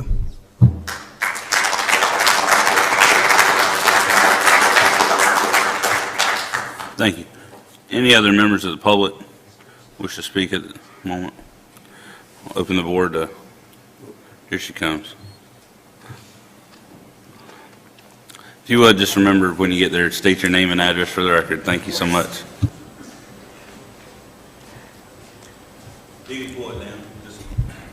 Joanne Gossett, Milton. I'm coming from a different viewpoint. I'm from the north. I knew nothing about Chappie James until one 4th of July in Bridgeport, Connecticut. Chappie James was the grand poobah of our huge barn festival. And I remember my father, now my dad would have been, well, my dad would be 99 also. And I remember him telling me how much he admired that man. Now, he was a first-generation Italian, came from New York State. My parents both were experienced prejudice because my father was Italian, my mother was English.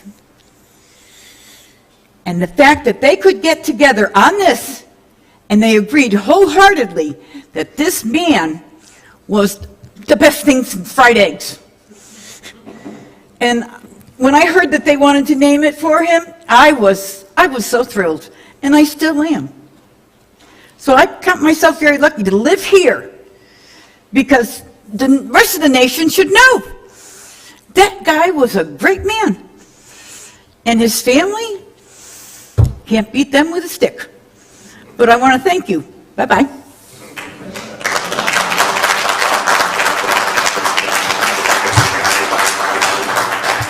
Thank you. Commissioner Salter. Thank you, Mr. Chairman. I want to thank everybody for being here today, especially the James family. Welcome to Santa Rosa County. You know, I'm extremely sensitive to all veterans, all men and women who are actively serving, and all those who are serving in the future. I'm a Vietnam veteran. There were 5 boys in my family. We all served our country. Unfortunately, we lost one in Vietnam back in 1965. So he's just as important as anybody else. However, General Chappie James, special man, did special things. I never knew him, but I've read a lot about him, and I've been extremely impressed. So, Mr. Chairman, at this time, I'm going to recommend a resolution in support of naming the new 3-mile bridge from the city of Pensacola to the city of Gulf Breeze in honor of a Pensacola native son, 4-star General Chappie James. And I'd recommend moving that to Thursday's agenda without objection. Mr. Chairman.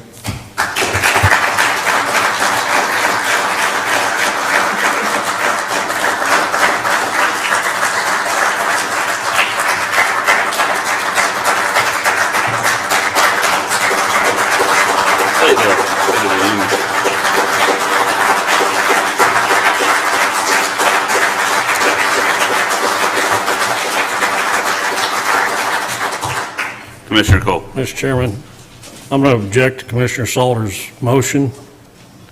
And y'all find out in just a second here. A few weeks ago, I had paused to move forward with this because, as I said, you know, we have other veterans in the area, particularly Admiral Felderman. This 2 weeks give me time to study on General James. And I don't see a bunch of Air Force brass sitting out here trying to move that name forward. I've seen one Navy bubblehead. I see one Air Force colonel and the rest Marines. And the reason I'm going to object is because I'd like to second the motion and take a vote on this rather than it move without objection. I'd like to see everybody's hand on this, so I would gladly second your motion.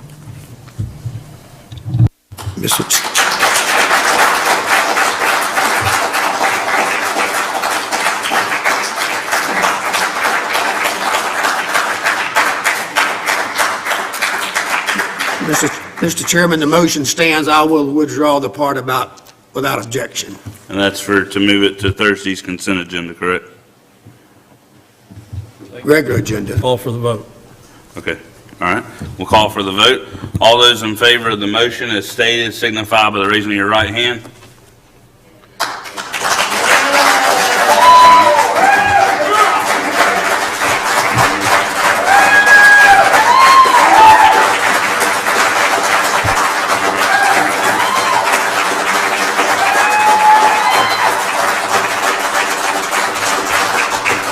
The motion. Mr. Chairman, for the record, there's 2 Air Force colonels in the room. Oh. No, you've been demoted to a commissioner. The motion passes unanimously. It will go to Thursday's regular agenda. Yeah, you come up here, please. Just. I didn't sign in. No, come on up. Just state your name and address. The last of the Mohicans. I'm Chappie James's youngest son. My name's Claude Andrew James. My brother Danny rose to 3-star general, 2 tours Vietnam. My sister was one of the first 5 black airline stewardesses ever for TWA back in the day. My whole family has been setting records and doing things all the way through. One thing I heard that just perked my ears up a little bit, and you've already done the right thing, God bless you. But the thing is that the whataboutism, all veterans need to, that little thing that makes you go, are we going to offend some veteran? All my life, and especially my adult life, people come up to me. I live in a town with a lot of veterans way out in New Mexico. Come up to me and shake my hand really hard and say, are you really Chappie's boy? Let me tell you a story about how Chappie saved us when this happened. Let me tell you a story about Chappie didn't have to do this when this happened, but Chappie showed up anyway. Let me tell you a story about over and over and over again. I don't think you'll be able to find a veteran that hasn't heard a good thing or had something better to say about Dad and that'll back up this move today. I don't think you need to worry about anybody saying, that should have been for the other veteran. No, the other veterans sing me the song sometimes. These guys come up and they sing the song about Black Man and Robin. Have you anybody heard of Black Man and Robin? Robin Olds was the commander of the wing, the Wolf Pack in Thailand. They're the ones that figured out that we have to do something because the rules that were making us fight with our hands behind our backs, not to upset the Russians and stuff, were getting our guys killed. As my dad said, getting our butts shot off. And they figured out something to trick those MiGs into coming up out of the clouds, assuming they were going up against 105 Thuds. I don't know if these guys know what 105 Thuds. Thud was a fast plane, but it couldn't turn and burn and fight like the F4 could. So they pretended to be 105s, they flew the same pattern, they had the same electronic signature, they faked them out, they got up there, and here come the MiGs, and they shot down at least 7 MiGs in one day. That hadn't happened since Korea. And they shot down more than that, but they didn't give them all credit for it. I won't go into the reasons for that, but the thing is, you're going to find more veterans that know that song about Black Man and Robin, because Robin Olds was a commander, my dad was a vice commander, than you'll find anybody that actually did their homework or knows about it to object to it. You'll find occasionally someone will object to it that doesn't even know he died within a month of retirement, that'll say something stupid like, well, he didn't come back to Pensacola when he retired. He died right after he retired. Come on. So anyway, I just, that concern that you expressed, things you've heard about all veterans, don't sweat it. That's what Dad used to say. Hey, don't sweat that. Okay? Thank you so much. And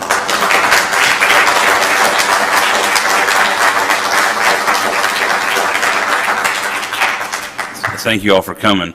It's 10 minutes till a half hour. We're going to go ahead and take a 10-minute break. I know we've been a little lengthy, and then we'll try to get to these other agenda items. So we'll take a break till 10. Mr. Chairman, Commissioner, one item. Item number 15 on the administrative agenda. If we could cover that quickly. Okay. Right. The attorney needs to go participate in trying to purchase that, and so we need to cover that with the board. We'll move on to item number 15 is the purchase of property near NAS Whiting Field, particularly the Westgate property. Roy may have a comment. I want to say I know all the way back from, I say all the way, it's only been 2 years, from the first commanding officer out there at Whiting Field when I had the pleasure of touring, and Mr. Roy was there right after I got elected.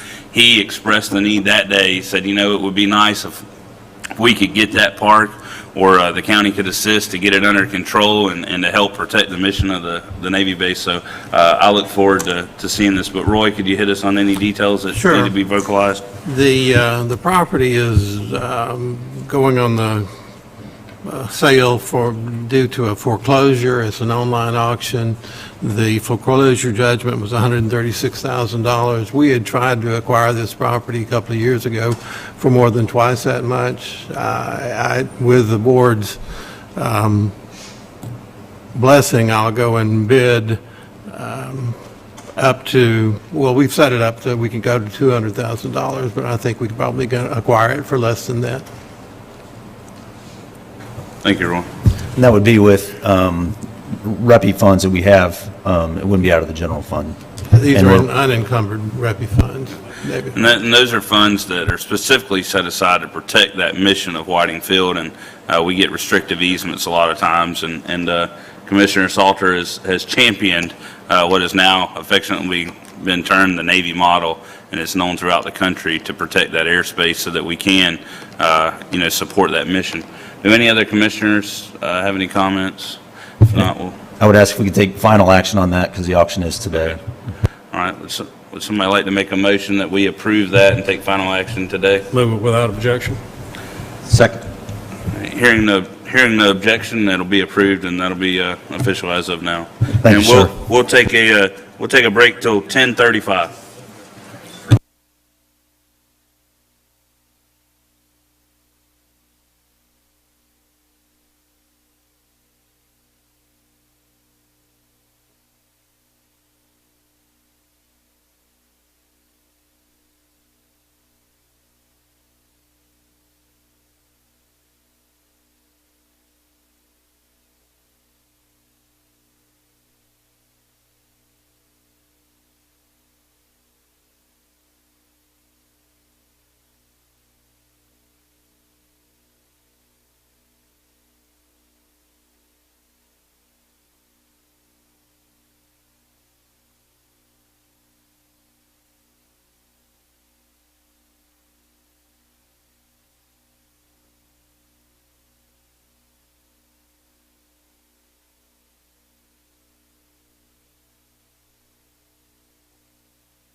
right, thank you for those of you that have hung in there. Even our pastor left. I would have said this is like the Wednesday night crowd. You know, these are the faithful folks that have stayed past the first break. So thank you so much. We're going to get back to our meeting. We are now on item number 4 of the Administrative Committee, and this is a discussion of acceptance of Restore Grant Award from the U.S. Treasury Department in the amount of $308,686.35 for Santa Rosa County Oyster Habitat Restoration Project. Do any members of the public have any comment? I know we got Mr. Kellum's comment on record from earlier. Does anybody else have anything to speak on this item? Any commissioners have anything to speak on this item? Commissioner Lynchard. Thank you, Mr. Chairman. Just that this is one part of a much, much larger oyster project that is going to be taking place in East Bay over the coming years. Thank you. I will move this to Thursday's consent agenda without objection. Hearing none, it's moved. We'll go to item number 5. This is a request from the Sheriff's Office to use Law Enforcement Trust Fund in the amount of $1,500 for project graduation. Hearing no comment on that, I'll move that to Thursday's consent agenda without objection. Item number 6 is the Restore Pot 3. This is the Soundside Drive septic to sewer design. This is for a discussion of approval to submit an application for design of Soundside Drive septic to sewer conversion project in the amount of $415,000 as identified in the approved Restore Pot 3 state expenditure plan. Does anybody have any comment on this item? If you would just come and state your name and address for the record. And Michael Brower, 5073 Mandevilla Boulevard in Gulf Breeze. When we had Commissioner Lynchard briefing the folks of SOS at Tiger Point, he indicated that there would be some measure of public participation in the design. We'd like to know what the board's intention is for the county government to involve the community in the design. Commissioner Lynchard. Thank you, Mr. Chairman. That when the design firm is retained and on board, that will be a component of their scope of services is public input at the outset of their service. As soon as the design firm gets on board, they'll come up with their scope of services and timeline, and public participation and input will be a part of that, including meetings down in the south end of the county. And that's been really effective for some of the stuff I've seen even on this end of the county where we're mitigating big projects. And like he said, the firm will do mail outs and they'll handle the public hearing. And I think you'll be well pleased with it. It seemed to be really well attended up here in this area. Hearing no further comment, we'll move that to Thursday's consent agenda. Without objection. Item number 7 is the Legend Creek. This is the sanitary sewer project. This is a change order. This is number 2 from J. Miller Construction. It's in the amount of $39,540 for additional fill due to wet soils, addition of 1 manhole, and an additional time for the Legend Creek sanitary sewer improvement project, a CDBG funded project in partnership with the PACE water system. Is anybody here to speak on that item? Hearing none, I'll move that to Thursday's consent agenda without objection. That is exactly what Commissioner Lynchard had referenced earlier. This is for a low-income area. It's also right beside, very near proximity to a waterway. And this is trying to help them get off their septic tanks, and Pace Water's partnered with us. Item number 8 is the discussion of acceptance and approval of the Land and Water Conservation Fund grant agreement in the amount of $200,000. This is for improvements to Fidelis Park, including allocation of $200,000 in matching funds from District 3 recreation reserves. Is any members of the public here to speak on that? Commissioner Salter. I did have the pleasure of driving by there last week. That's going to be exciting to see further development there. It is a unique park up in the north end of the county, and very few people have ever been there or aware of it, but it's extremely busy. A lot of people utilize it. I just want to take this time to thank Sheila Fitzgerald and her staff for all the hard work they've done and looking forward to the project. So I would recommend approving it. Thank you so much. Thank you. We'll move that to Thursday's consent agenda without objection. Item number 9 is approval of, we've got 3 events here. You can see them on your backup in the agenda. Does any members of the public here to speak on either the Michelle Hill Foundation's request for a 5K run, the Gulf Coast Cornhole's request for their Cornhole Series tournament, or the Run with Its request to utilize the right-of-way down at Navarre Beach Boat Ramp for their annual Stampede event? Is anybody here to speak on any of those items? Yes, sir. Please come forward. If you will, just state your name and address for the record and tell us which event you're here for. And thank you for coming. Yes, sir. My name is Joe Hill. I'm with the Michelle Hill Foundation. My address is 9300 East River Drive in Navarre. And I'm just here to answer questions about the race. We've been doing it for 13 years. And the purpose of it is to raise money to provide scholarships for high school seniors. Since we've been doing it, we've provided $226,000 in scholarships the last 10 years. But it's not just for Santa Rosa County, Escambia County and Okaloosa County students also eligible. Wow, well, that's incredible, and that's a big figure. Yes, sir. As long as you don't hold it against us if we're not participants in the race, Okay. I will. I'll be glad to move all 3 of these items to Thursday's consent agenda without objection. Appreciate it. Thank you, sir. Yes, sir. Item number 10 is discussion of approval to award a bid to A&K Energy Conservation Incorporated for the LED lighting retrofit grant project as the lowest qualified bidder, meeting specifications. And you've got some of the further stuff in your backup. I'll move this to Thursday's agenda without objection unless there's someone here to speak on this.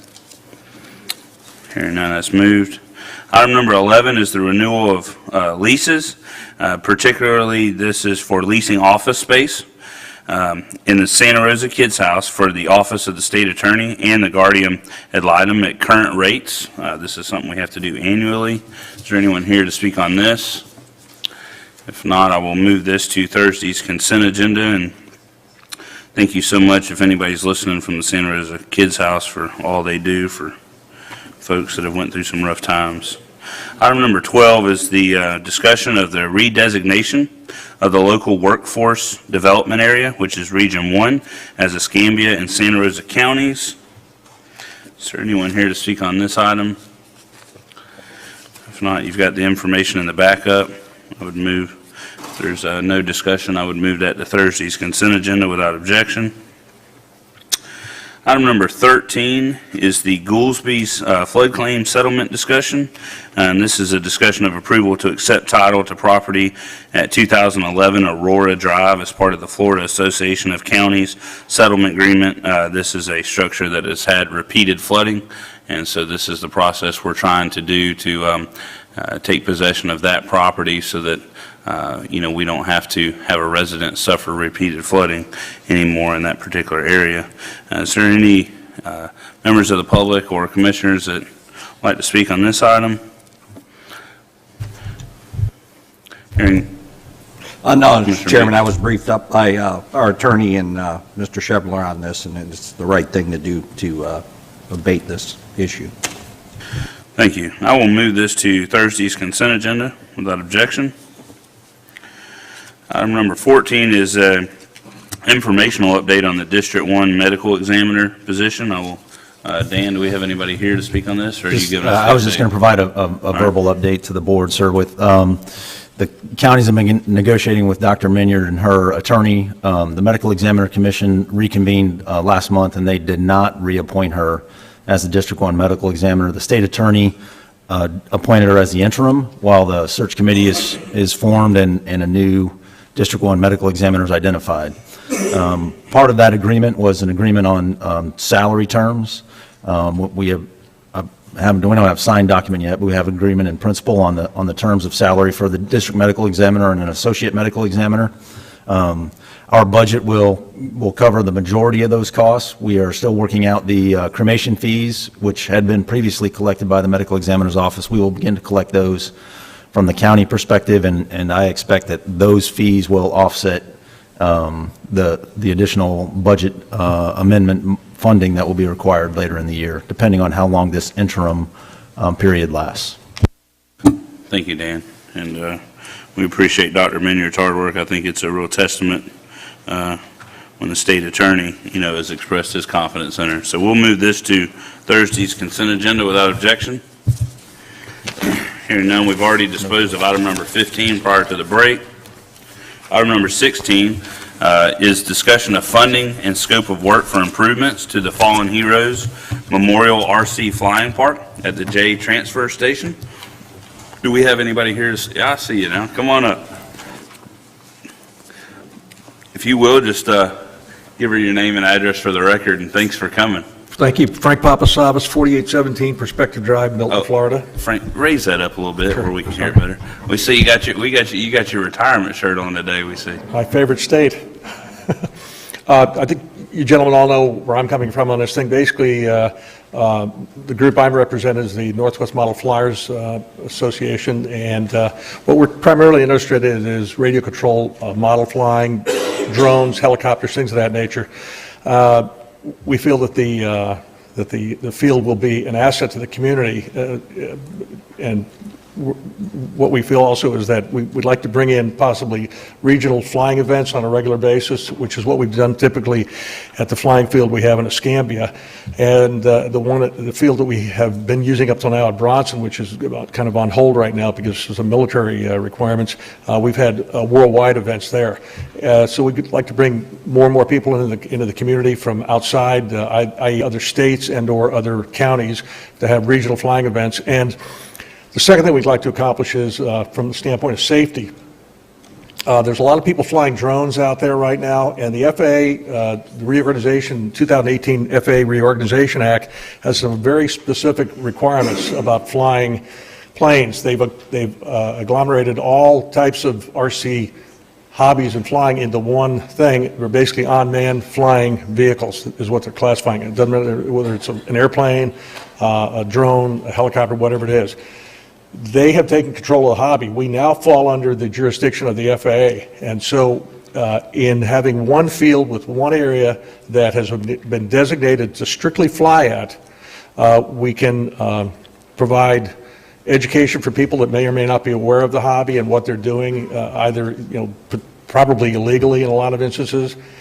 The more we'll try and get the word out in the future in the community through advertising and things of that nature, and through our national publication, the AMA, and hopefully,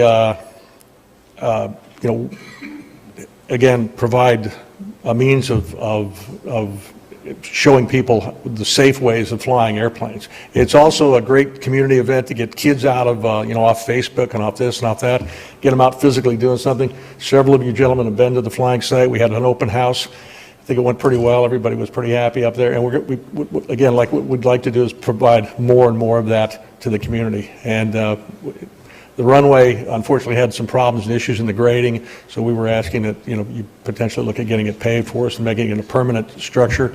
The club will add whatever resources we need to add to that. And anyway, I appreciate your support. Thank you, Frank. Does anybody else from the public want to speak? If not, I'll open it to fellow commissioners. If anybody had any input, Commissioner Cole. Thank you. I was able to attend the open house along with my grandchildren, and it definitely is a nice thing to go to. I mean, everybody out there was real friendly. All the members of the club were friendly. They had a device out there where the kids could virtual fly aircraft. So I have no problem supporting this. I think it's a good, wholesome hobby for people to get involved with, and certainly something that we can, even if you're not in the hobby, just go out there on their open houses, take family and friends out there and just enjoy the day. They were very welcoming to everybody that came out, so thank you. Commissioner Salter. Mr. Chairman, I appreciate Commissioner Cole's comments. I would have been there too, Frank, but I had the flu. This is in District 3. We supported it initially, and I'm going to support it again. I'm glad to see Commissioner Cole is coming on board as a partner in funding. Mr. Chairman? Commissioner Cole. I'd be glad to do that, but I think as this park develops, we ought to, not immediately, but consider later on some tourist development funding towards that goal, because it's, as it gets out, as they get, national and, interstate recognition and stuff, I think it'll be one of them shoulder season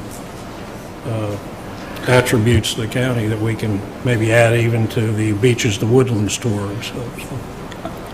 Again, not immediately, but I'd be glad to partner with Commissioner Salter on this one out of District 2 Rec Fund. I'll take the opportunity to state, I was going to mention Frank as well. You saw Julie, I'm not sure if you were here before the break, and saw Julie, our tourist development coordinator, was here, and here in the very near future, get with staff if you don't have the contact information. They're going to be opening up the event request where you could submit for to go through the TDC and maybe get some funding to help market an event. It's really more of an outreach than an infrastructure thing, but that'll open up a pot of money that's very restricted, but may possibly be used. And I would also like to pledge $5,000 from the District 1 Recreation Fund to help with this. Thank you, Mr. Chairman. Dan, I know you worked with Frank on this. What's staff recommendation? There were lots of elements to the request. The staff recommendation is to support the paving of the runway and some additional gravel that will improve the parking situation. The total there in materials is $25,000 is the estimate from Public Works, and Public Works would provide the resources, time, men, and equipment to support paving that runway and installing that extra gravel.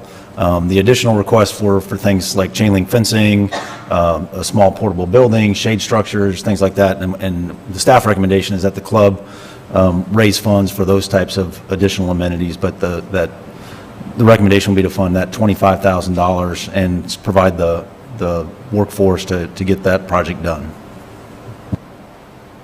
Mr. Chairman, I would support staff recommendation. Frank, that's moving us forward. And here again, the funding would come from $5,000 from District 1. Commissioner Cole? He's wanting your ante. That's what I took from Commissioner Parker, $5,000 from him. That leaves us $20,000 to split. So the funding then would be District 1, $5,000, $10,000 from District 2, and $10,000 from District 3. Got it, sir. So I would move that to Thursday's consent agenda without objection. Hearing none, it's moved. And that concludes the administrative committee, and we will now go on to Roger for the engineer's report. Thank you, Mr. Chairman.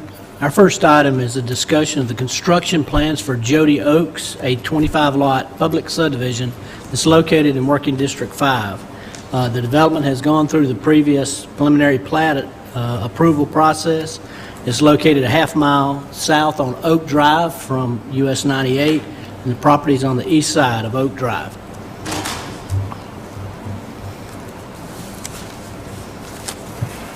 Do we have anybody here from the public to speak on the Jody Oaks subdivision located in District 5? If not, if there's no hearing, no comment from the commissioners, I'd move that to Thursday's consent agenda without objection. Item number 2 is C.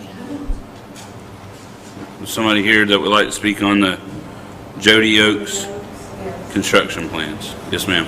Just state your name and address for the record. I'm going to put the brakes on just a second, Roger. Hello, my name is Becky Wiles. I live at 4937 Soundside Drive, and I'm speaking today regarding both the Seagate and Jody project, due to the fact that once a foothold gets into that area, where is the addition, the entrance and exit going to be? If you look at, it's a landlocked area with housing, and so we as a group foresee the traffic going onto Soundside. Whereas with the Seagate addition, if they can acquire part of the property going into the Jody Oaks division there, then off of Oak Street, rather than on Soundside, the people that will be buying houses in that area will be commuting directly on Oak Street. That would be similar to like Berkeley Forest area. If those people that originally built had them exiting on the Soundside and then driving way up the street and then turning. But if the entrance and exit was directly onto Oak Street and just expand Oak Street a little bit to accommodate that traffic only going that direction, then we'd have less erosion going on onto Soundside, because it would be similar to the other additions that we've got going on down the street on Soundside Drive. The erosion and additional flooding going on, because that elevation on Oak area is higher. And so, I mean, you've got all this going down to the water area that will be happening. And by, as my grandpa would say, terracing, you're going directly against the direction that the water would be going onto Oak. And what I'm foreseeing is if there was a way that the two developers could get together and develop going the other direction, in other words, the entrance and exits going east and west rather than south onto Soundside, I think more people would be on board to, you know, for the development in that area. Thank you. Commissioner Lyncher, this in your district? It is. Yep. And there's no requirement for interconnectivity between these two subdivisions. They're owned by different individuals. Roger, can you explain our interconnectivity? Yes, the threshold starts at 50-lot subdivision. Is required to have 2 entrances and stub for interconnectivity, and these did not rise to that level. They're both relatively small subdivisions, and Jody Oaks in particular is only a 25-lot subdivision. They've met all of our design requirements, stormwater and otherwise, so they've met all of the requirements for development in the county. And this is R1 property. It has been R1 property since zoning was implemented in the county. So I would see no reason for denying the application for the construction plans. Thank you. All right, we're going to stick with that. One's been moved to the consent agenda for Thursday. Item number 2, Roger. Item number 2 is a discussion of the preliminary plat for Seagate. This is a 33-lot subdivision located in District 5, and it's located 0.46 miles east of Oak Drive on Soundside Drive, and the property is located on the north side of Soundside Drive. Commissioner Lyncher. Thank you, Mr. Chairman. I do have a question about this one. The preliminary, because we have a variance request as our next item, the preliminary plat that is submitted in part of the backup, will it be affected by the granting or denying of that variance? Would the preliminary plat, the footprint of the plat, change based on whether the variance is granted or denied? It would not. The internal circulation within Seagate would not be affected by the absence of a left turn lane. Okay. Thank you.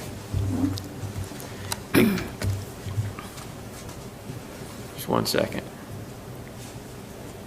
And again, this preliminary plat meets all of our design requirements and been recommended for approval. This property also is R1 and has been R1 since zoning was implemented in the county. This property was the subject of a rezoning application last year that was denied by the board.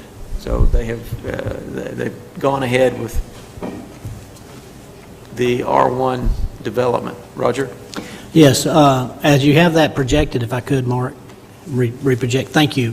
One of the things I would bring to note for everyone in the audience and the board is there is a small wetland separating those two subdivisions, and that would be a further obstacle or impediment to interconnectivity there. There would be impacts to that wetland with a permit crossing.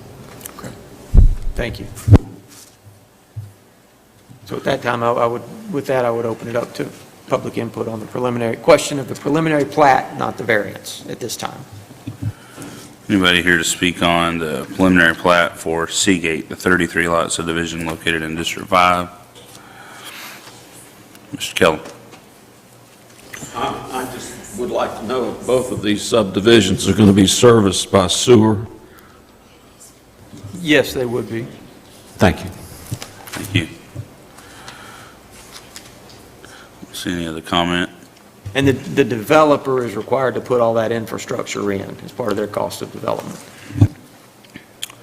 All right, if we don't have any other comment or no other questions from the board, I'll move that to Thursday's consent agenda without objection. Roger, item number 3. Item number 3 is a discussion of request from the developer for a variance to eliminate the requirement for a left turn into Seagate from Soundside Drive. As you know, it's located on the east end of Soundside Drive, and the Land Development Code, Article 4, Section 4.0307H, requires all subdivisions on access management roads with a projected average annual daily traffic, ADT, less than 4,000 vehicles per day to have a left turn lane for the subdivisions that have lots of 30 lots or more. This subdivision is a 33-lot subdivision.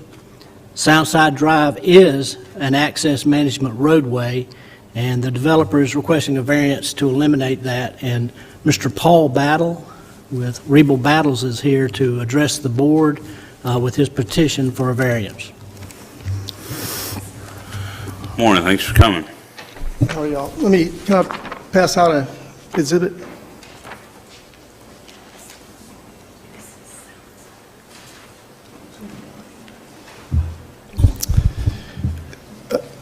Thank you, Paul Battle, 2301 North 9th Avenue. As Roger mentioned, Soundside is classified as a major collector or access management area. In our opinion, and I've talked to staff about, from Oak Street East probably should not have been classified as a major collector, and it should probably have been classified as a local street. It's a dead-end street. There's limited potential for development, as you can see from that exhibit. So we had a traffic study done. HSA did a traffic study. They, the 24 hours they did the study, there was 200 trips of traffic. The access management corridor looks at vehicles less than 4,000 trips per day. For this section. We're way under the requirements for the left turn lane. The HSA traffic study was in your packet. They also agreed, it just seems unnecessary to put a left turn lane if it's not warranted by the need for it. And I don't know, maybe Roger could speak to the potential reclassification of some of the roads in the county. I know that staff has been meeting to discuss that, and this would probably be a candidate for reclassification of this segment of Soundside Drive.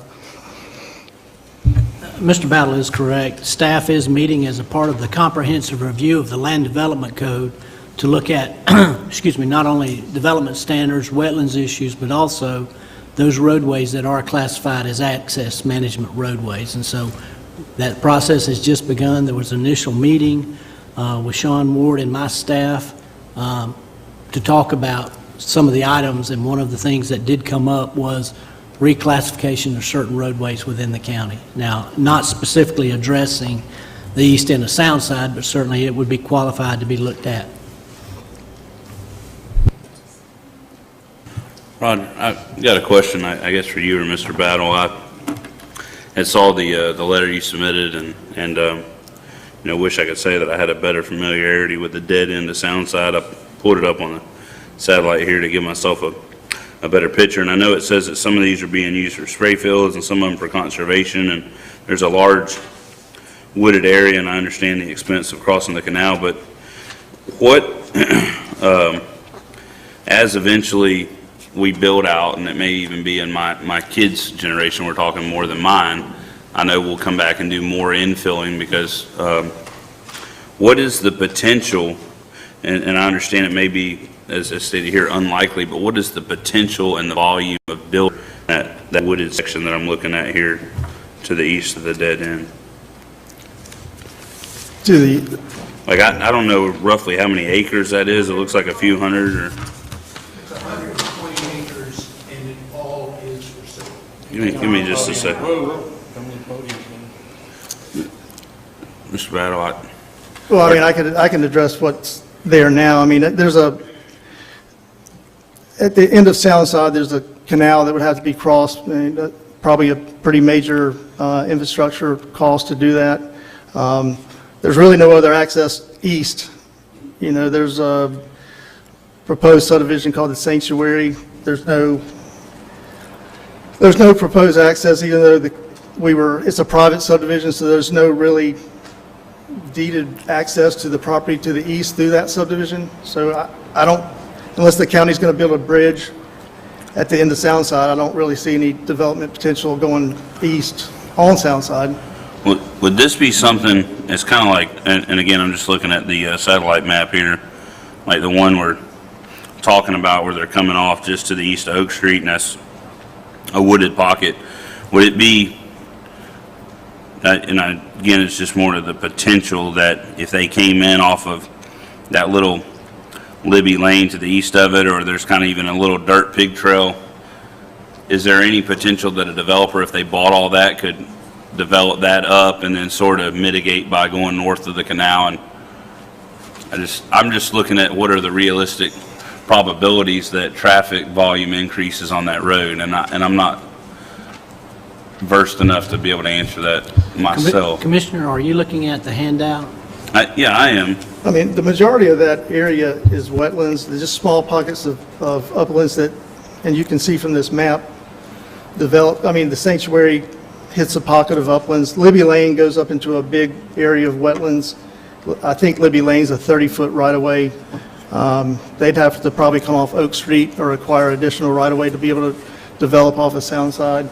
But from what I can tell, the majority of the property that would access through Libby Lane is wetland area. I don't foresee that being developed. But if they cross the wetlands with the access road, well, to get to that bigger, I just don't know out of that There's 100 really- and something acres if we have an idea of how much of that really is developable. I know that from the Sanctuary, from Soundside up to the zoo bought property that borders it, all that's going to be in a conservation easement. It's proposed right now as a conservation easement as part of the Sanctuary subdivision's development plans. So a lot of this is already conservation easement north and south of what you see as the Sanctuary. So I don't see anything from Libby Lane going east to get, I don't see any way to get through there. I mean, you can't get through the conservation easements. You can't develop that. All right. Commissioner Lynch. No. Thank you, Mr. Chairman. While I agree it may not be probable that that property is developed, I think it is possible. And, if we were sitting here 30 years ago, it wouldn't have been probable that our population would have grown 50% between then and now, but it happened. So while it may not be probable that that property is developed in the future, it's possible. It's possible that that property could be rezoned.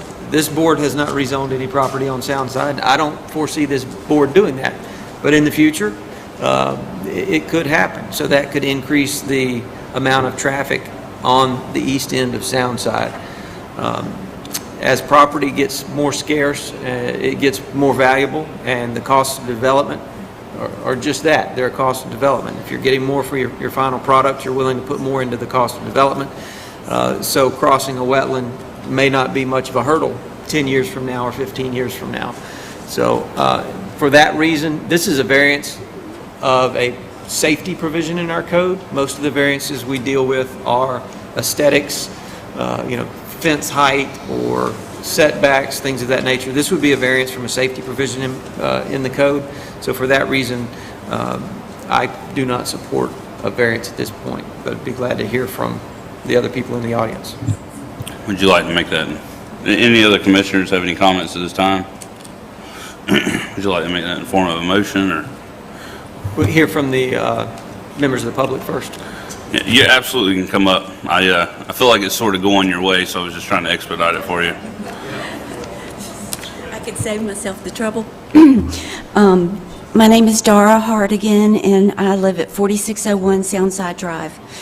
And I just want to mention, regarding the variance on Seagate, I know the way it's going, it sounds like it might be denied anyway, but there's a couple of things I want to bring to the attention of the board. And we've already discussed the possibility that there may be additional development down on the east end of Soundside Drive.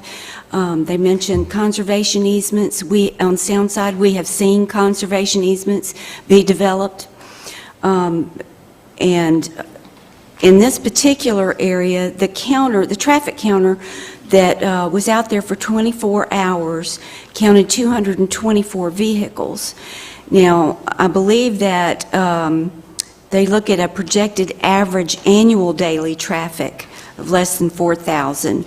And if you multiply the 224 vehicles times 365 days, that's over 81,000 trips. But to move on from that, I'd like to mention the benefits that the developer gets at the taxpayer's expense out there at Seagate. It's going to be D.R. Horton again on the Seagate property. And we certainly anticipate that the property east on Soundside is going to be developed. Some of it is under contract now. Some of it is under negotiation, and I don't think it's going to be when, our children grow up. I think it's going to be in the next few years that we're going to see that happen. And if the developer doesn't have to pay for the turn lane, the taxpayers will probably have to pay for it later. In addition, the developer does not have to bear any impact fees because we don't have those right now. And also, he will benefit from the septic to sewer, that Pot 3 Deepwater Horizon money. And you did mention that this is based on this, the pink area? Just to clarify, this is not part of that program. They will not benefit from the consortium project for the septic to sewer. They're paying to pull their own sewer line, correct me if I'm wrong, but they're paying to pull their own sewer line to the project and then throughout the development. This is running, this will be done before the Restore project ever kicks off. Okay.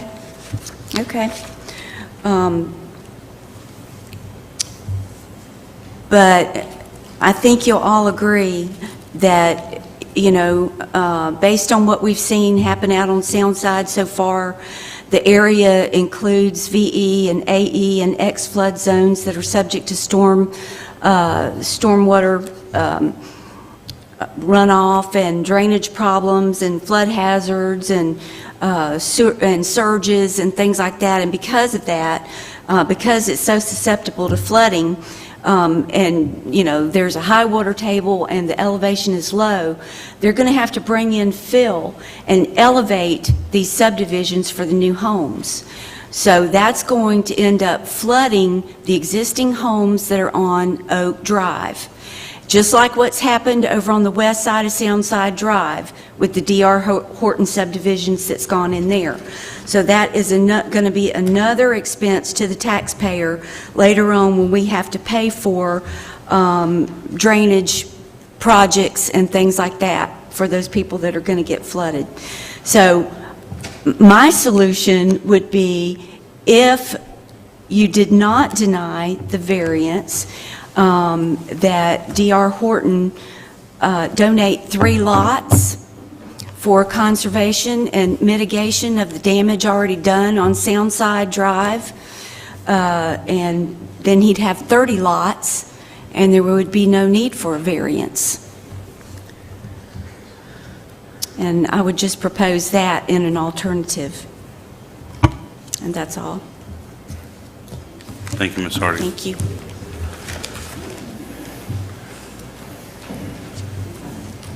Just name and address for the record. Michael Brower, 5073 Mandevilla Boulevard. I'm not going to belabor the variance as long as you all are going to turn it down. You just had a discussion about variances of the LCD. They're asking for another variance of the LCD.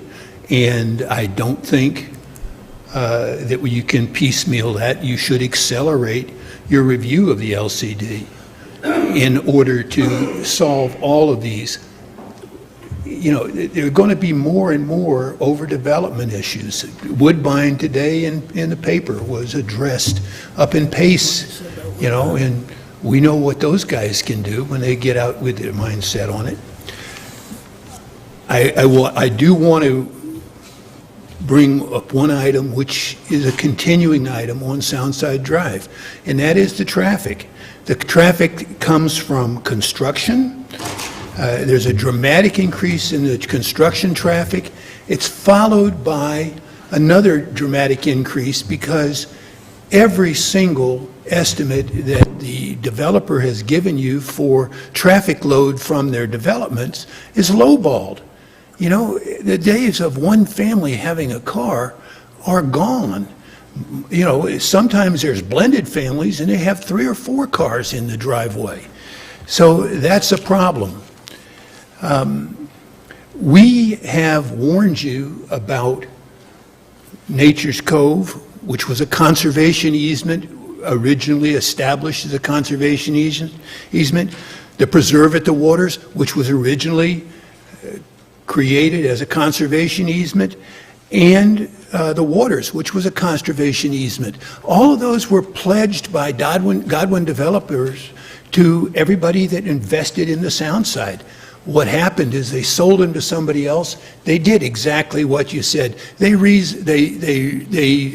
flipped the charter, as it were, and they started developing them because there was money to be made. We need to plan for future traffic on that road. There's 120 acres on the east end all the way up to the canal, okay? That is on the market. Some of it has already been sold and is set up in the sanctuary. I don't believe conservation easements. I don't believe that anybody pays attention to wetlands, even though they should.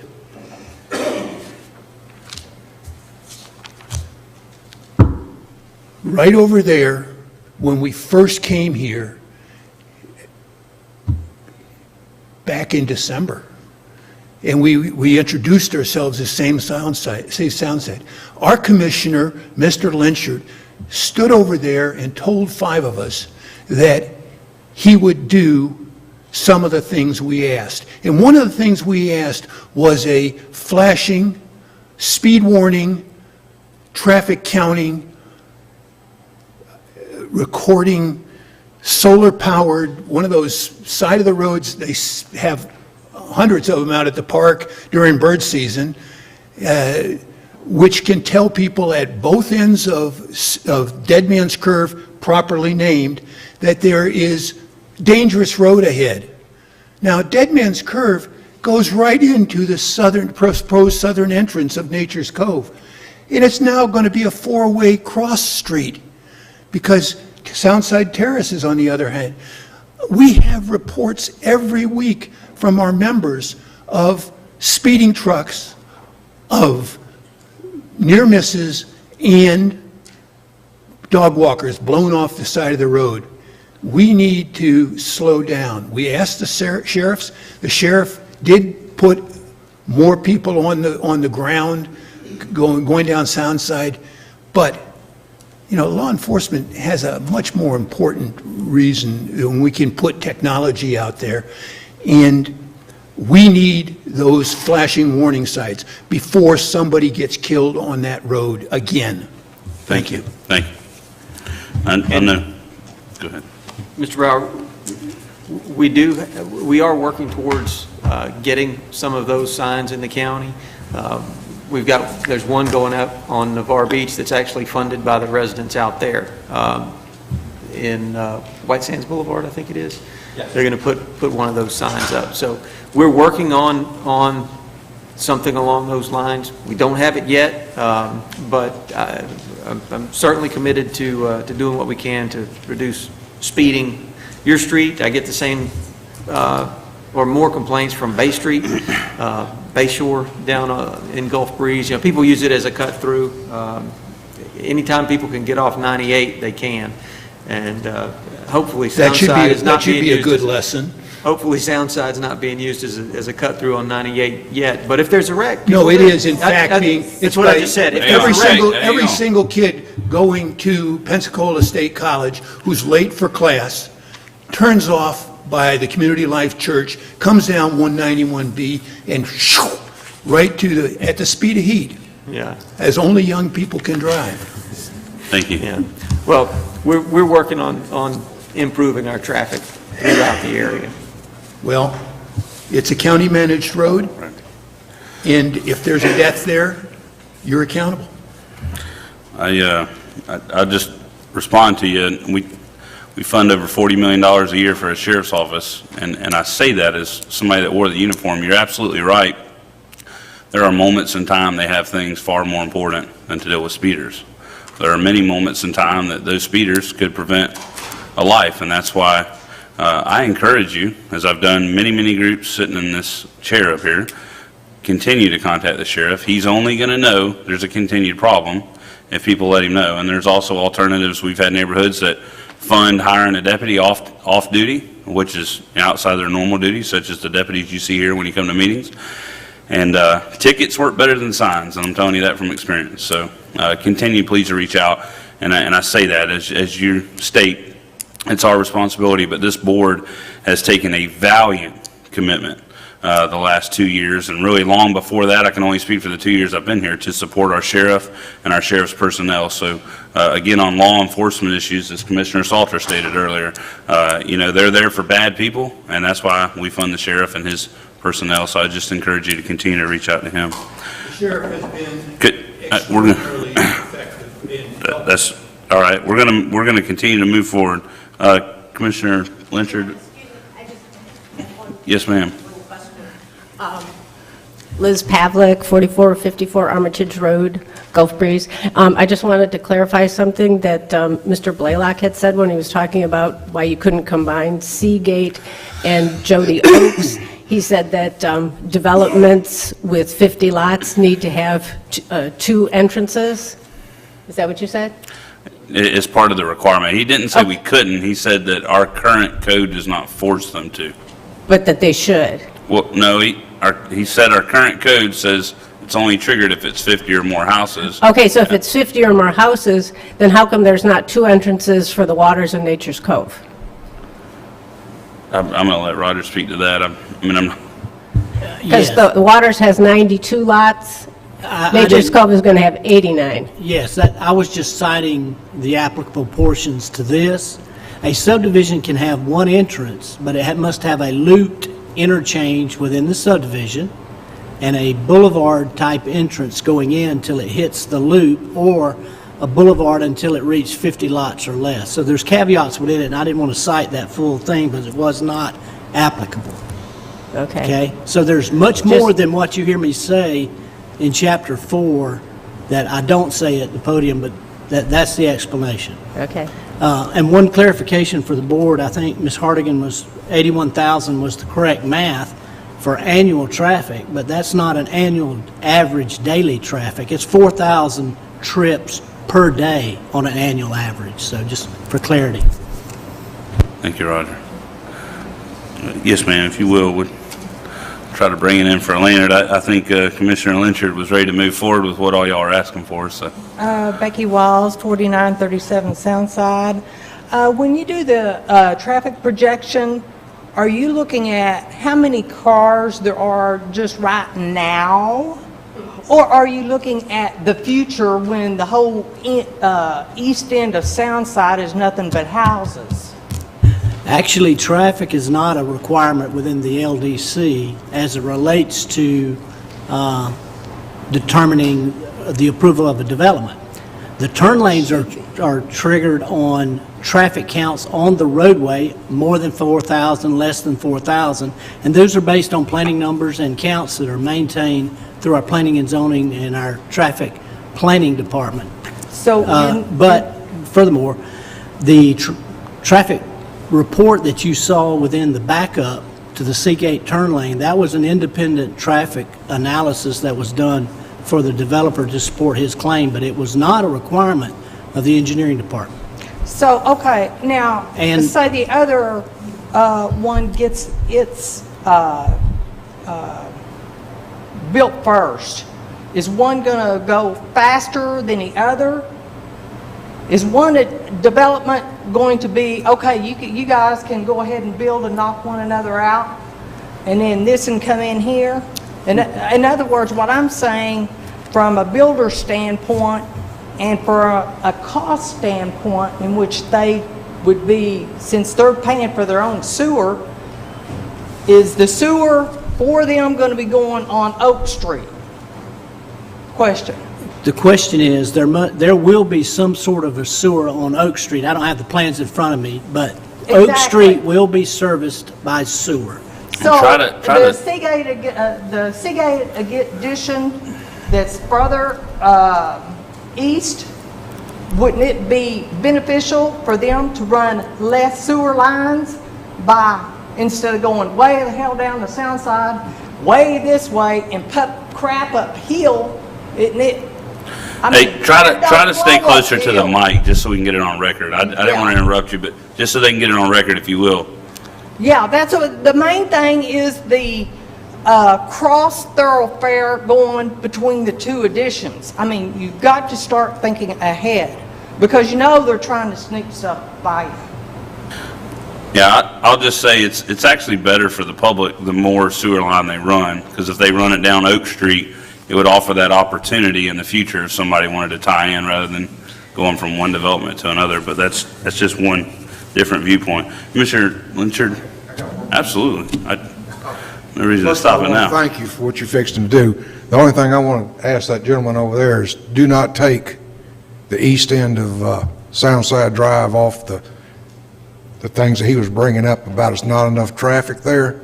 When you redo your stuff, leave our street alone. Okay? Appreciate it. Thank you. Yeah, absolutely. Hi, I'm Maria Milligan. I live at 1515 Lands End Lane. I'm that one house you see down there on the east end. You're wrong. I deal with traffic down there turning around on a daily basis. I've been dealing with this I've owned that property since 2003. I became a permanent homeowner living here in 2012. It depends on what time of the year you're looking at traffic down there, because if it's summer, we're dealing with the boats coming from the boat ramp, they miss Oak and they end up down at my end of the road, the campers, the whatever, trying to turn around on that little dirt road, backing out to go out. So no, I foresee the traffic on our end getting as bad as the west end. That's all I had to say, and I hope you are backing us on that variance. Thank you. Anyone else? If not, I'll move denial of the variance request without objection. So moved. That takes us to Commissioner Cole for the Public Services Committee. Commissioner? We have the construction plans. There is I a apologize. fourth- I'd already checked the box on it. There you go. Go ahead. Yes, the fourth item is the discussion of this construction plans for the aforementioned Seagate. It is still a 33-lot subdivision. The developer has asked, or the engineer has asked for this to be put on the agenda for approval for the construction plans within the subdivision, because obviously he had requested a turn lane variance, and those construction plans are not ready for approval, and no construction would be able to be within the Soundside Drive right-of-way until such time as those plans were presented and approved. So do we need to move this today, or does that No, mean? they had asked that we move it to Thursday's agenda for the construction plans within the 33-lot subdivision, and that the construction plans to follow for the turn lane, that they will have to construct after Thursday's vote. Okay, so the construction plans for the 33-lot subdivision are ready to move forward. It's just the, Correct. okay. That those have gone through the review process, and this is, Paul. And they've met all the design requirements? They have. In the land development code and stormwater provisions? Less the turn lanes. Okay. All right, well, then I would move those, public input, and then move those without objection to. Just a question for, I guess, point of procedure is when will that be available to us and the public to see that? That would be, Because it's not available right now, right? That's why we're, the engineer will present them, and we'll bring them back to the board for approval. And at next meeting, or at some point. Paul? I may be totally off, but I thought we were just saying they were not ready today, is why we're moving it to Yeah, Thursday. Paul, would you address that from the I'm time? just trying to get, we try to notify the public ahead of time.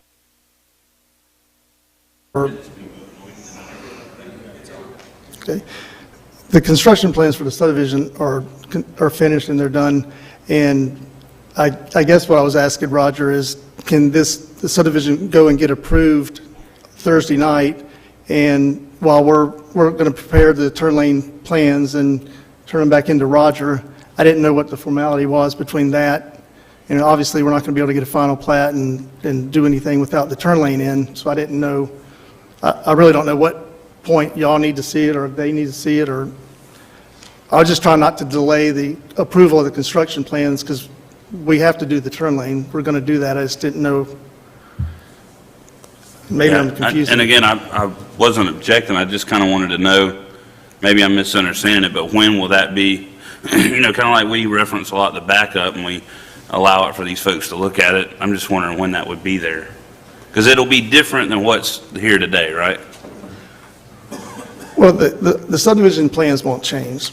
So Except I didn't about know the that road? I didn't know the turn lane had to come up back before y'all. I just thought it would be approved by the staff engineering. I didn't know it would have to come back before you. If that's the case, I don't know, really. I guess Roger, Yes, we would bring it back. Our discretion of the board, we would recommend bringing it back is what that's what my recommendation was, but it's at the discretion of the board. okay, so with that, then what would we be doing Thursday? Do we need to yeah, just I don't know if the Thursday- game's pull this meeting- off of the agenda? Or until he brings it back, or? Again, Thursday's action would be only approving the internal 33-lot subdivision and any work within the subdivision. No work could be conducted on Soundside Drive to support a turn lane. Of course, he's got utilities that are included in the construction plan submitted. That activity could occur within Soundside, but just nothing to support the turn lane until we've got those plans in our office reviewed and approved, and we'd make a recommendation to the board for its approval. You want to make a motion on that one? So I think the construction plans have been submitted. They are accurate because they don't reflect the turn lane. They don't encompass the turn lane anyway. So the construction plans have been submitted. They've met all of our requirements in the land development code, stormwater plan. So there's no question on those. I mean, they've checked all of the boxes. So the construction plans would be approved. Before they can do any work on the turn lane, which will be required. They'll have to submit the construction plans for the turn lane to engineering, and then we'll come back to the board for final approval. My understanding is the construction plans for the subdivision are all in the property owned by the owner-developer. The turn lane will be within the right-of-way of the road, and those plans would be coming and approved by the board. Okay. Yes. That satisfies my question. So the construction plans for the subdivision would be approved. The construction plans for the turn lane will be approved at a later meeting. So I would move approval without objection. Well, move this to Thursday's consent agenda without objection. Hearing none, items move. That Now- concludes the engineer's report. Thank you. Now that brings us to Commissioner Cole with the Public Services Committee. Thank you. Commissioner, we have one item that's an abatement bid process. Discussion of approval for Compliance Division staff to proceed with the abatement process, which could possibly lead to bids for demolition on the following abandoned or derelict properties. There are 7 properties. They're all listed on our backup and also on the internet for people to look at. If you own one of these properties, you need to be cognizant of the abatement procedure. Mr. Chairman, I move these 7 properties to the consent agenda on Thursday. So moved. That concludes Public Service Committee. Thank you. Now, Commissioner Lyncher with Public Works Committee. Thank you, Mr. Chairman. Item number 1 is a SCOP update. Give us good news, Stephen. Well, the good news is, well, I can't give you good news on this one. Actually, with the county's population now, according to DOT, exceeding the 170,000, we are no longer eligible for SCOP projects. We were in the process of preparing application for, future years, and DOT notified us that, from the state, the District 3 had been notified that we were no longer eligible, and that funding that was allocated for the county and all of our other projects that we'd previously submitted over the years have been removed from their 5-year plan. And so, as you'll see in the backup, I did present Mr. Shebler a list of the roads that we either were planning to put, as SCOP applicants or already had as SCOP applicants, and are recommending some of those be moved to our capital improvement plan for funding in the future. And that's kind of the update. All right, thank you, Stephen. Any questions? All right, nothing for that on Thursday. Item 2, the Milton Bike Ped Project on Munson Highway. Discussion of request from the City of Milton for a resolution from the board supporting the construction of a sidewalk and pedestrian path on Munson Highway. The backup is in our materials. Any questions on this? Mr. Jorgensen, you want to add anything? If not, I'll move approval without objection. Hearing no objection, items moved. Item 3, purchase of flex wing rotary cutter. Discussion of approval to purchase 1 flex wing rotary cutter from Smith Tractor Company in the amount of $15,499 based on the price being lower than the NPP pre-bid quote. Unless there are any questions, I'll move approval without objection, or move this to Thursday's agenda without objection. So moved. Thank you, Mr. Chairman. That concludes the Public Works report. And Commissioner Peach with our Budget and Financial Management Committee. Thank you, Mr. Chairman. First item is a bid item for Public Works vehicles, discussion of award of 6 vehicles for the Public Works Department. The particulars are in your backup. Recommend move that to Thursday's consent agenda without objection. So moved.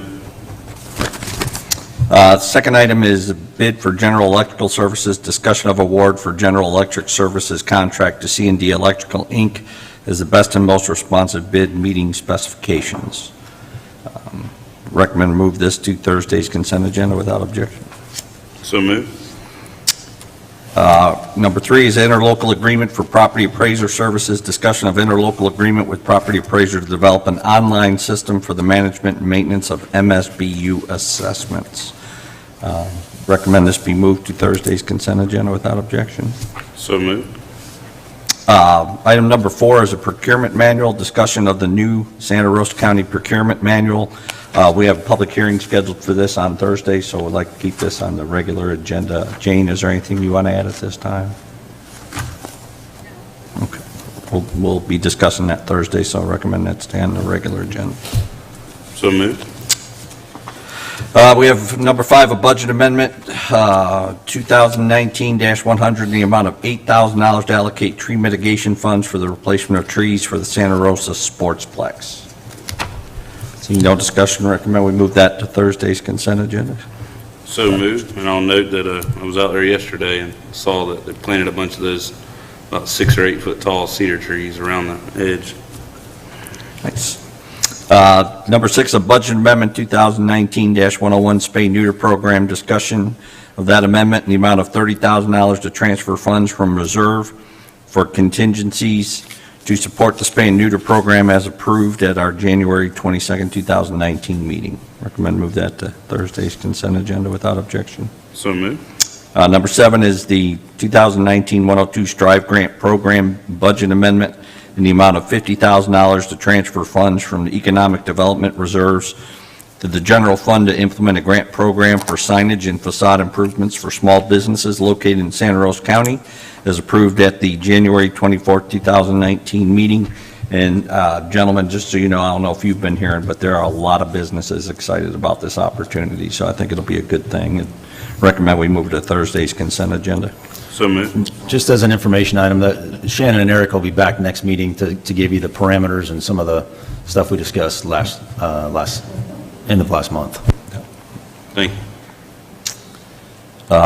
Budget Amendment 2019-103, Economic Development Department, discussion of the Budget Amendment 2019-103 in the amount of $54,291 to transfer the funds from Economic Development Reserves to the general fund to cover Eric G's salary in the Economic Development Office. So moved.